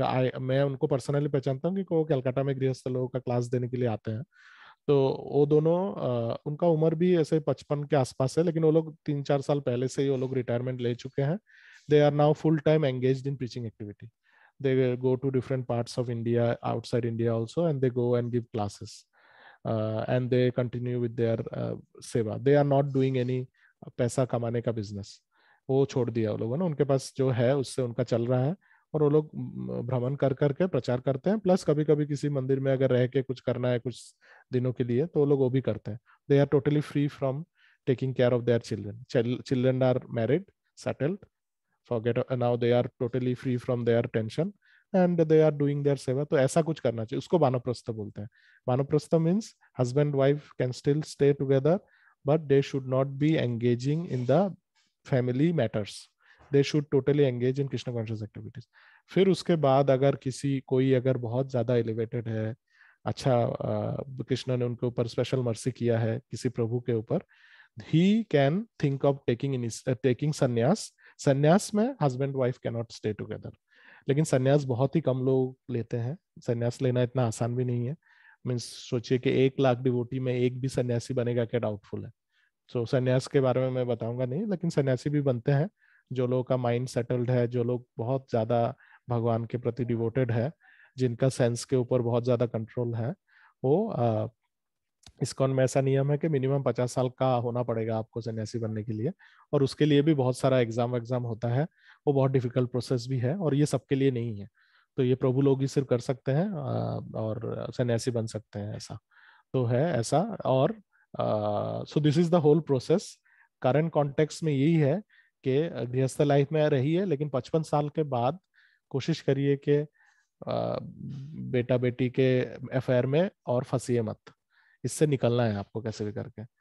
तो ऐसा भी एग्जाम्पल है, जो लोगों ने बहुत अच्छी तरह से प्लानिंग किया, अपने बच्चों को भी अच्छी तरह से ट्रेन किया, तो उसके वजह से now they are totally free, they are doing their spiritual activity with the husband and wife together. लेकिन ऐसे भी कुछ एग्जाम्पल मेरे आंखों के सामने है जहाँ पे ऑलरेडी माता पिता में से दोनों या एक जन भगवान के सेवा में जुड़ गए हैं किसी मंदिर के साथ, और 4-5 साल तक सेवा कर भी रहे थे, लेकिन बिकॉज उन्होंने अपने बच्चों को ठीक से ट्रेन नहीं किया और बच्चों के लाइफ में कुछ प्रॉब्लम आ गया, तो उनको मंदिर छोड़ के वापस बच्चों के साथ बच्चों का देखभाल करने के लिए जाना पड़ा। ऐसा भी एग्जाम्पल मेरे सामने है। सो दोनों है, लेकिन ये इसलिए होता है क्योंकि शायद कृष्ण का कुछ और इच्छा है या हमारा प्लानिंग ठीक नहीं था। तो कृष्ण का इच्छा के ऊपर तो हम लोग कंट्रोल नहीं कर सकते, लेकिन कम से कम हमारा प्लानिंग अगर ठीक रहेगा तो शायद गुरु का कृपा हो सकता है, कृष्ण का कृपा हो सकता है, तो शायद वापस फैमिली के झंझट में पड़ना ना पड़े। तो उस हिसाब से हमको प्लानिंग करना चाहिए, और इस प्लानिंग में सबसे ज्यादा इम्पोर्टेंस साधना में होना चाहिए, फिर इकोनॉमिक प्लानिंग, फिर उसके बाद spiritual planning with the help of शिक्षा गुरु होना चाहिए कि 55 साल के बाद मैं कहाँ रहूं, मैं क्या जिस शहर में रह रहा हूँ उधर ही रह के प्रचार करना है कि दूसरी जगह पे जाके प्रचार करना है, ये गुरु और शिक्षा गुरु के इच्छा से ही होगा। लेकिन अगर इकोनॉमिक बैकग्राउंड बेकार है, बराबर से सेविंग नहीं किया है, इन्वेस्टमेंट नहीं किया है, तो ये बहुत डिफिकल्ट हो जाता है। स्पेशली यही ज्यादा प्रॉब्लम क्रिएट करता है डिवोटीज के लाइफ में। अभी भी मैं बहुत सारे डिवोटीज को पहचानता हूँ जिनका उम्र 55 हो गया, 50 हो गया, लेकिन दे हैव नो सेविंग्स, और उसके वजह से वो लोग चाहते हैं कि गुरु का सेवा करें, लेकिन वो लोग कर नहीं पा रहे हैं बिकॉज उनको उनके पास सेविंग्स ही नहीं है। कैसे जॉब छोड़ेंगे, जॉब छोड़ने से उनका हालत खराब हो जाएगा। सो ये मेजर एक डिफिकल्टी है। लेकिन अगर ठीक से प्लान किया गया तो ये बहुत आसानी से कर सकते हैं, और मेरे सामने बहुत सारे सक्सेसफुल एग्जाम्पल है, और ये बहुत ही अच्छा लाइफ है एक्चुअली। 55 साल के बाद अगर भगवान की सेवा में पूरा लग जाएंगे तो इससे अच्छा और क्या हो सकता है। लास्ट का 20-25 साल अगर 100% कृष्ण की सेवा में लगा सकते हैं तो इससे अच्छा और क्या हो सकता है। तो ये है मॉडर्न कॉन्टेक्स्ट में आपके लिए आपने जो सवाल का जवाब पूछा था। अभी अगर आपको कुछ स्पेसिफिक और कुछ पूछना है तो पूछ सकते हैं। नहीं प्रभु जी, थैंक यू, मतलब क्लियर है।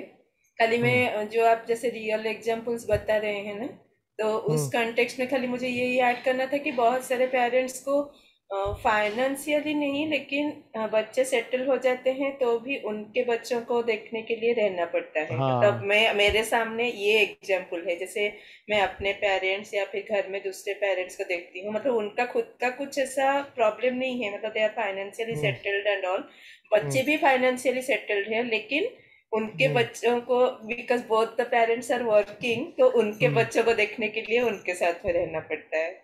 वही वही तो ये चीज के बारे में एक्चुअली हमारे हिज होलीनेस जयदत्त महाराज को एक बार सवाल पूछा था। एक बॉम्बे के ही एक डिवोटी है, आनंद वृंदावन प्रभु, कुछ लोग पहचानते होंगे, बहुत अच्छे डिवोटी है, सिंसियर डिवोटी है। तो यस उन्होंने प्रभु जी, आई नो हाँ हिम। हाँ, तो उन्होंने अपना सवाल नहीं पूछा, तो उन्होंने ऐसे एग्जाम्पल लेके उन्होंने पूछा, हाइपोथेटिकल क्वेश्चन पूछा कि माँ बाप डिवोटी हैं, उनके माँ बाप के जो बेटी हैं वो भी डिवोटी है, उनका शादी भी डिवोटी से हो गया है, उसके बाद माँ बाप अभी फ्री है, बेटी एक ही बेटी है, बेटी का शादी हो गया है, डिवोटी से ही शादी हुआ, माँ बाप भी डिवोटी है, माँ बाप फ्री है, लेकिन माँ बाप अभी वानप्रस्थ में आ गए हैं, लेकिन कुछ दिन के बाद, कुछ महीने के बाद या कुछ साल के बाद उनको पता लगा कि बेटी का डिवोर्स हो रहा है अभी। तो अभी बेटी वापस माँ बाप के पास आना चाहते हैं, तो इस सिचुएशन में माँ बाप को क्या करना चाहिए, क्योंकि उन्होंने तो अपना फैमिली का बिजनेस बंद कर दिया है अभी। अभी क्या बेटी के लिए फिर से अपना दुकान खोलें कि बंद रखें। तो जयदत्त महाराज ने बहुत अच्छा आंसर दिया, लेकिन जयदत्त महाराज का आंसर बहुत स्ट्रेट फॉरवर्ड होता है, लेकिन उनका आंसर हमेशा करेक्ट ही होता है। तो उन्होंने बताया कि बेटी को शादी करवा दिया है, और पहले शादी कराने से पहले अच्छी तरह से वेरिफिकेशन करके शादी कराना चाहिए। करने से पहले अगर वेरिफिकेशन ठीक से नहीं हुआ है तो ये माता पिता का गलती है। अगर अच्छी तरह से वेरिफिकेशन किया है कि अच्छे डिवोटी हैं, डिवोटी मतलब जो अपने पत्नी को भक्ति में आगे बढ़ाने में हेल्प करेंगे, ना कि उनका जो भक्ति का पथ है उसको बंद कर देंगे। ऐसा नहीं होना चाहिए। तो अगर सब कुछ ठीक से वेरीफाई करके शादी किया है, उसके बाद अगर कुछ प्रॉब्लम आता है तो ये माता पिता का जिम्मेदारी नहीं है। ये बच्चों को पैदा करके आपने बड़ा किया, उसके बाद उनके बच्चों को क्यों आप देखेंगे? ये आपका काम नहीं है, ये उनका काम है। वो लोगों को जॉब करना है तो उनको किसी और को हायर करके करने के लिए बोलिए, माँ बाप का ये दायित्व नहीं है। और जो बच्चे ऐसा बोलते हैं कि नहीं माँ बाप को हमारा सेवा करना चाहिए, हाँ, माँ बाप को बच्चों के ऊपर भी बोझा नहीं बनना चाहिए, ये भी याद रखना चाहिए। माँ बाप को भी बच्चों के ऊपर बोझा नहीं बनना चाहिए, लेकिन माँ बाप को बच्चों का दास भी नहीं बनना चाहिए। ये माँ बाप का ड्यूटी नहीं है। बच्चों को बड़ा कर दिया काफी है, नाती पोतों को संभालने का काम माँ बाप का नहीं है, तब इनसे दादा दादी का नहीं है। अगर कोई दादा दादी ये कर रहे हैं तो उनको उनके बच्चे लोग बेवकूफ बना रहे हैं। ये शास्त्र में नहीं दिए गए और ये क्लियर कट आंसर है, और यही आपको मानना पड़ेगा। अगर बेटी का कुछ हो रहा है, बेटी के बच्चे का कुछ हो रहा है, तो उनकी किस्मत में कृष्ण ने ऐसा लिखा है, ये आपका दायित्व नहीं है। आपने छोड़ दिया है भगवान की सेवा में, अभी भगवान जो करेंगे करने दीजिए, कुछ नहीं कर सकते। तो ये हमको स्ट्रेट फॉरवर्ड रखना पड़ेगा। इसके लिए ट्रेनिंग बहुत जरूरी है, बच्चों को भी ट्रेनिंग देना चाहिए, माँ बाप को भी ट्रेनिंग मिलना चाहिए कि एक बार शादी होने के बाद अगर किसी के लाइफ में कुछ झमेला है तो वो कृष्ण की कृपा से है। अभी इसको उसको ही संभालना पड़ेगा, हम लोग कुछ नहीं कर सकते। हाँ, उनका फिनेंशियल हेल्प करने के लिए आप पहले से ही उनके लिए फंड बना के रखिए, ताकि उनको किसी के सामने हाथ ना फैलाना पड़े। ये माँ बाप का दायित्व है। लेकिन अगर इकोनॉमिक कंडीशन ठीक है, सिर्फ इमोशनल इश्यूज है, that is not your cup of T, ये आपका काम नहीं है, ये उनको ही करना पड़ेगा। और आपने जो एग्जाम्पल दिया कि नाती पोतों के लिए बहुत सारे टाइम पे माँ बाप वापस आ जाते हैं, ये मैंने जो एक्चुअली एग्जांपल दिया बेसिकली यही एग्जांपल था कि एक डिवोटी ऐसे हैं कि उन्होंने छोड़ दिया सब कुछ, अभी भक्ति कर रहे थे, लेकिन उनकी जो बेटी है उनके लाइफ में कुछ प्रॉब्लम है, तो वापस मंदिर से निकल के वो अभी बेटी का सेवा में लगी हुई है, गुरु सेवा छोड़ के बेटी की सेवा में लगा है। तो ऐसा बहुत केसेस है। It is pure shortcut, it is this is a clear cut example of lack of training. माँ बाप को भी ट्रेन होना चाहिए, बच्चों को भी अच्छी तरह से ट्रेन करिए कि झमेला होगा तो आपको ही देखना है, कृष्ण आपका हेल्प करेंगे। अगर ये ट्रेनिंग आप बचपन से नहीं देंगे तो लोग कैसे कोप अप करेंगे डिस्टरबेंस के साथ? हर पोजीशन में आके माँ बाबा प्लीज मुझे बचाओ, मुझे बचाओ, मुझे बचाओ। कितना देर तक आप बचाएंगे? या एक ना एक दिन तो आपको भी जाना पड़ेगा ना, फिर कौन बचाएगा उनको? तो ये सेल्फ सफिशिएंट बनाने का ट्रेनिंग भी माँ बाप का कर्तव्य है, सिर्फ पैसा बना के देना नहीं। उनको बुद्धि दीजिए, उनको ज्ञान दीजिए, ताकि उनको याद रहे कि कुछ भी प्रॉब्लम होगा तो कृष्ण के पास जाना है, मेरे पास नहीं आना। और माँ बाप को भी बच्चों के ऊपर बोझ नहीं बनना चाहिए। शास्त्र में ऐसा लिखा है कि आफ्टर वानप्रस्थ होने के बाद ऐसा होना चाहिए कि अगर आप मर भी जाए तो बच्चों को पता नहीं चलना चाहिए। That is the best way to die, that you die and nobody should know, nobody should cry for you and nobody should come and do your shad. You should die and devotees should take care of you. That is the best way to leave your body, so that your families are not troubled because of your death. तो ये ऐसे strict instruction दिया गया है, और ये बहुत अच्छा है एक्चुअली। क्यों मेरे कष्ट में कोई और मेरे को आके मेरे को कंधा देगा? मैं जाऊंगा, मैं अकेला जाऊंगा, मैं अकेला आया हूँ। बाकी लोगों के लिए मुझे जो करना था वो मैंने कर दिया है, पैसे बना दिया है, जॉब सेटल कर दिया है, शादी करवा दिया है, अभी उनको देखना है जो करना है। मेरे को अभी सिर्फ कृष्ण के बारे में ही सोचना है। और यही हर जगह पे जो भी बड़े साधु लोग हैं वो लोग ऐसे ही कर, प्रभुपाद ने भी सेम किया। प्रभुपाद के गुरु महाराज ने तो नैष्ठिक ब्रह्मचारी थे, उनके गुरु, उनके जो पिताजी हैं भक्ति विनोद ठाकुर, उन्होंने भी सेम किया। जितना देर तक सेवा करना था किया परिवार का, उसके बाद वो भी ब्रह्मानप्रस्थ ले लिया उन्होंने भी। वो भी बाबा जी बन गए, पुरी में 10 साल तक वो थे, जब करते थे सिर्फ। तो ऐसा ही है, तो ट्रेनिंग बहुत इंपॉर्टेंट है। Anything which is lacking in ISKCON at the moment is proper training. These things are very important, especially maintaining your family and maintaining the proper culture.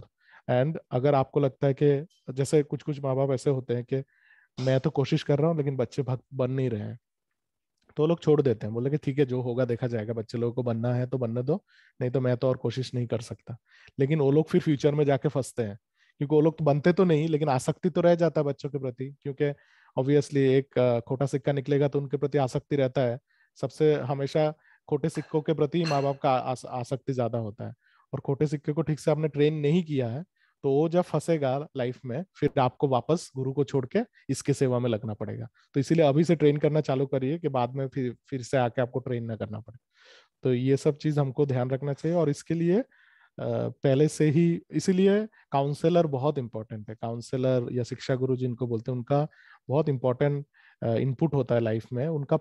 Her counsellor को अपने काउंसली के life का सब कुछ पता रहना चाहिए कि उनके लाइफ में क्या चल रहा है, उनके बच्चे ठीक से भक्त बन रहे हैं क्या, उनके पत्नी या पति ठीक से भक्त बन रहे हैं क्या, नहीं बनेंगे कैसे बनाना है, क्या करना है, क्या प्लान करना है, ये सब काउंसलर का दायित्व है। और काउंसलर जरूरी नहीं है कि एक ही जन होगा, काउंसलर अलग अलग काउंसलर भी हो सकते हैं, क्योंकि जरूरी नहीं है कि एक काउंसलर को हर चीज का नॉलेज है। जरूरी नहीं है कि आपके काउंसलर को बैंकिंग का भी इंफॉर्मेशन पता हो, लाइफ इंश्योरेंस का भी पता हो। तो उसके लिए भी ऐसे काउंसलर का पास जाना पड़ेगा जिनके पास ये सब इंफॉर्मेशन है। तो material life and spiritual life दोनों को बैलेंस करना, और बैलेंस करके आगे बढ़ना। और एक बार आगे बढ़ गए तो पीछे का दरवाजा बंद करना है। पीछे का दरवाजा खुला रख के आगे बढ़ेंगे तो फिर वापस पीछे के दरवाजे पे आना पड़ेगा आपको। तो एक बार हमारे श्रील भक्तिचारू महाराज ने ऐसा बहुत अच्छा उन्होंने उपदेश दिया था कि ब्रह्मचारी बनने, मंदिर में ब्रह्मचारी बनना है तो ऐसे आना है कि आपको आपका घर का दरवाजा बंद करके आना है। कि एक बार आप दरवाजा बंद करके, पीछे का दरवाजा बंद करके मंदिर में घुसे तो वापस जाने का दरवाजा आपको नहीं मिले। आप कुछ भी हो जाए, आपको मंदिर में रहना है। तो ये वानप्रस्थ के लिए भी एप्लीकेबल है। वानप्रस्थ एक बार ले लिया, उसके बाद वापस आने का सोचिए मत। कुछ भी हो जाए, कोई किसी के बच्चे के लाइफ में प्रॉब्लम है, किसी के नाती के लाइफ में प्रॉब्लम है, जो करना है उनके भाग्य में है, क्या करेंगे आप ज्यादा से ज्यादा प्रार्थना ही कर सकते हैं।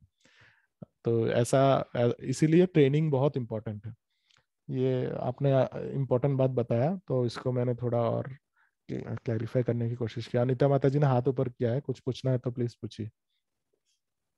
Anything you would like to ask? Hare Krishna prabhu ji. हाँ, आपका शायद एक माइक या स्पीकर ऑन है तो। प्रभु जी, मेरा सवाल ये था कि बिरजा नदी, कारनोदक्ष सागर और गंगा नदी, क्या ये तीनों एक ही है क्या? बिरजा नदी, कारण दक्षय ओशन और गंगा नदी, हाँ एक ही है। विरजा नदी जो है वो वैकुंठ और भौतिक जगत के बीच का बाउंड्री है। और विरजा नदी का ही जो पानी है उसमें ही महाविष्णु सोते हैं एक्चुअली। वो जो विरजा नदी को ही कारण समुद्र बोला जाता है, उसमें महाविष्णु सोते हैं। और कारण समुद्र हर यूनिवर्स के बाहर होता है, क्योंकि यूनिवर्स कारण समुद्र में सबमर्ज्ड रहता है, जो इतने सारे गोल्डन बॉल्स हैं, गोल्डन एग्स। तो जब वामन देव अपने उंगली से यूनिवर्स के बाउंड्री को होल कर देते हैं, तभी विरजा नदी या कारण समुद्र का एक दो ड्रॉप नीचे गिरता है, वही गंगा नदी बन जाते हैं। तो ऐसा है, तीनों का सेम है। Okay prabhu ji, thank you. Hare Krishna. और किसी का कुछ सवाल या comment? Any question, comment from anybody? Prabhu ji, बस थैंक यू बोलना था। बहुत अच्छा, मतलब बहुत डिटेल्ड स्टडी था और आपने इसके पीछे बहुत मेहनत किया होगा। So we are all grateful to you for the Golok chat class. Hare Krishna. Actually I am grateful to all of you, क्योंकि आपके वजह से मुझे थोड़ा पढ़ने का मौका मिला। नहीं तो मैं नहीं, पढ़ता बहुत ही नहीं। डिटेल था। और आप हमेशा जो क्वेश्चंस हम लोग करते हैं उसको भी आप बहुत अच्छे से, मतलब एक्सप्लेनेशन आपका एकदम परफेक्ट टू द पॉइंट रहता है। वो मुझे बहुत अच्छा लगता है कि आप मतलब you really logically explain them all. ये प्रभुपाद का कृपा और आप जैसे वैष्णवों का आशीर्वाद है, उस प्रभुपाद की कृपा से ही हो रहा है सब। प्रभुपाद का जो बुक्स है उसको मैं जस्ट रिपीट करने की कोशिश कर रहा हूँ। उसमें जो गलती हो रहा है वो मेरा है, लेकिन जो अच्छा हो रहा है वो प्रभुपाद की कृपा से हो रहा है। Thank you for appreciating Srila Prabhupada. Hare Krishna. Thank you prabhu ji. तो और किसी को कुछ पूछना है? शंकरनाथ प्रभु और महेश प्रभु, एनीबॉडी? सबको थोड़ा समझ में आ रहा है ना? हरे कृष्ण प्रभु, दंडवत प्रणाम प्रभु। दंडवत प्रणाम। हाँ बोलिए। Thank you so much prabhu to your effort. So दंडवत प्रणाम प्रभु जी।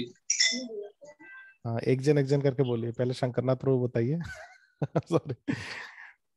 हरे कृष्ण प्रभु, दंडवत। हाँ, कुछ बोल हरे रहे कृष्ण थे। Prabhu, can you hear me?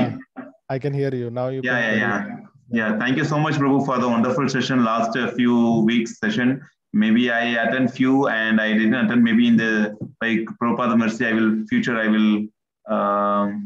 I will play in the YouTube. I will hear Prabhu. Thank you so much for your wonderful dedication. Jai Sri Prabhupada. Thank you for Prabhupada. joining. Hare Krishna. और हाँ बताइए महेश प्रभु, बताइए महेश प्रभु भी बोलिए। महेश प्रभु हरे कुछ कृष्णा बोलिए। प्रभु जी, दंडवत हरे प्रणाम। कृष्णा, दंडवत जय प्रणाम। जगन्नाथ, जय श्री प्रभु। जय श्री प्रभु ji Prabhupada. Thank you so much. Actually हम लोग को तो इतना अच्छा लगा ना प्रभु, क्योंकि ऐसा हम लोग शाम के टाइम पे अटेंड नहीं कर पा रहे, क्योंकि कभी कभी सर्विस रहता था।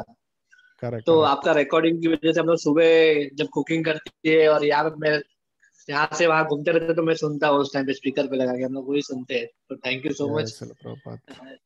हम लोग को बहुत अच्छा लगा प्रभु जी सुन के। हरि बोल प्रभु जी। थैंक यू, आप सुन रहे हैं और प्रभुपाद की कृपा से आप ज्वाइन कर रहे हैं, इसके लिए मैं आपका आभारी हूँ। हरे कृष्णा। हरे कृष्णा प्रभु जी। हम आपके आभारी हैं प्रभु हम जी। लोग सर्विस में रहते तो कभी कभी नहीं ज्वाइन कर पाते, कभी कोई प्रोग्राम रहता है। नहीं कोई प्रॉब्लम नहीं माता जी, सेवा कर रहे हैं तो सेवा अच्छी तरह से करिए। Don't worry about this, you can read Prabhupada's book whenever you are free, and अगर आपके पास टाइम होता है तो आप दोनों आएंगे तो हम लोगों को अच्छा लगेगा। Thank you. जय हरि बोल। ये प्रभु आएंगे पक्का। आज भी कैसे था प्रभु, आप भी चैंटिंग था जय पताका स्वामी महाराज का हेल्थ के, जैसे हम लोग का 7:30 to 8:30 चैंटिंग भी था। अच्छा अच्छा, हरे कृष्णा। हाँ महाराज हाँ का तो हेल्थ मैं वहाँ कुछ पे कुछ अटेंड इशू किया है था क्या? और माता जी यहाँ पे लेक्चर सुन रही थी। महाराज का कुछ हेल्थ का इशू है क्या? लाइक कुछ इशू है हाँ क्या? वापस उनको एडमिट किया है, अभी कोलकाता हॉस्पिटल लेके गए। कोलकाता ओ से तमिल चेन्नई लेके जा चेन्नई लेके जाने वाले आदमी। क्या एयरलिफ्ट प्रॉब्लम हो रहा करके है? प्रभु लेके जा रहे हैं।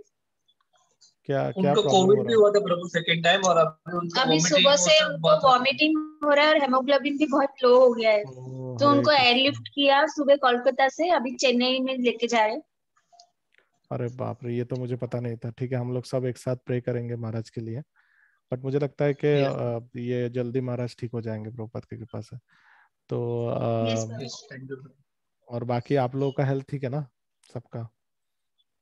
कृष्ण कृपा से आप लोग के आशीर्वाद से सब सही है। हरे कृष्णा, बहुत अच्छा है। तो और thank you Mahesh Prabhu and Parul माता जी एंड ऑल फैमिली। तो और किसी भक्त को कुछ बताना है क्या? Anybody would like to say anything और आस्क एनीथिंग? कुछ पूछना है तो पूछिए, नहीं तो हम लोग विराम दे सकते हैं आज। हरे कृष्ण प्रभु जी। हाँ रविंद्र प्रभु बोलिए। जो आप पहले ही बोल रहे थे ना कि कपिल मुनि के कौन किसके कौन, तो वो जो भागवतम का छठा स्कंद है, तो हाँ उस हाँ स्कंद के एकदम पीछे सब हाँ मतलब जो वंशावल बोलते हैं ना, वैसे सब हाँ, लिखा है। Correct correct correct correct correct. उसको श्रीमद् भागवतम फैमिली ट्री बोलते हैं। एक ऐसा इसका इस्कॉन में एक चार्ट जैसा भी बनाया है, वो बहुत आसान फ्लो चार्ट जैसा है, उसमें पूरा आपको दिखाई देगा। मेरे पास वो है, अगर आप लोग चाहते हैं तो मैं शेयर कर सकता हूँ ग्रुप में। और प्लस श्रीमद् भागवतम में भी है, तो उधर से भी देख सकते हैं। तो अच्छा अच्छा इंफॉर्मेशन आपने दिया है, thank you Ravindra Prabhu. Yes Prabhu ji, share कर दीजिए फैमिली ट्री। ठीक है, I will do that. Okay, तो आई होप अगर बाद कुछ और क्वेश्चन अगर आप लोगों का रहेगा तो आप लोग बाद में भी पूछ सकते हैं। अभी नेक्स्ट हम लोग वेनेसडे को मिलेंगे, तो उस टाइम पे हम लोग कुछ हमारा लास्ट टाइम जब हमारा लास्ट बुक खत्म हुआ था वो था मुकुंद माला स्तोत्र। उसके बाद हम लोगों ने 4-5 वैष्णव सॉन्ग डिस्कस किया था, 4 एक्चुअली।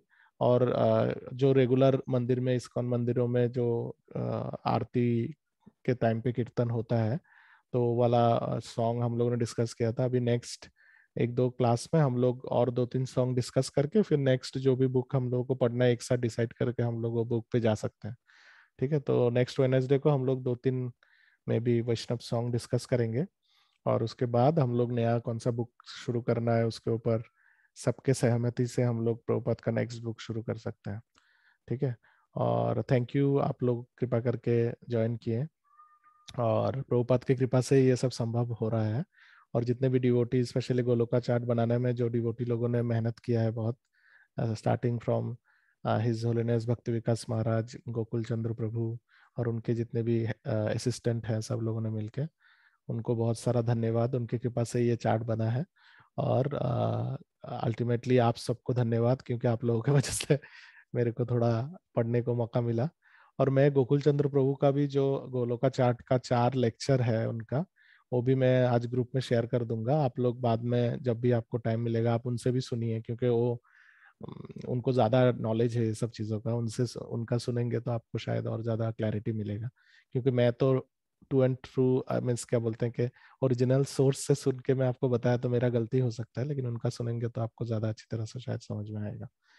सो थैंक यू, आप लोग ज्वाइन किए। और हम लोग अभी एक साथ हिज होलीनेस जयपताका महाराज का तबीयत जल्दी ठीक हो जाए उसके लिए 5 बार हरे कृष्ण महामंत्र जप करेंगे। सब लोग एक साथ जप करेंगे और फिर हम लोग समाप्त करेंगे आज का। तो प्लीज मेरे साथ आप लोग रिपीट करिए। नमो ओम विष्णुपादाय कृष्ण पृष्ठाय भूतले श्रीमते भक्ति वेदांता स्वामिनिति नामिने नमस्ते सरस्वती देवे गौरवाणी प्रचारिणे निर्विशेष शून्यवादी पाश्चात्य देशतारिणे। जय श्री कृष्ण चैतन्य प्रभु नित्यानंद श्री अद्वैत गदाधर श्रीवासादि गौर भक्त वृंद।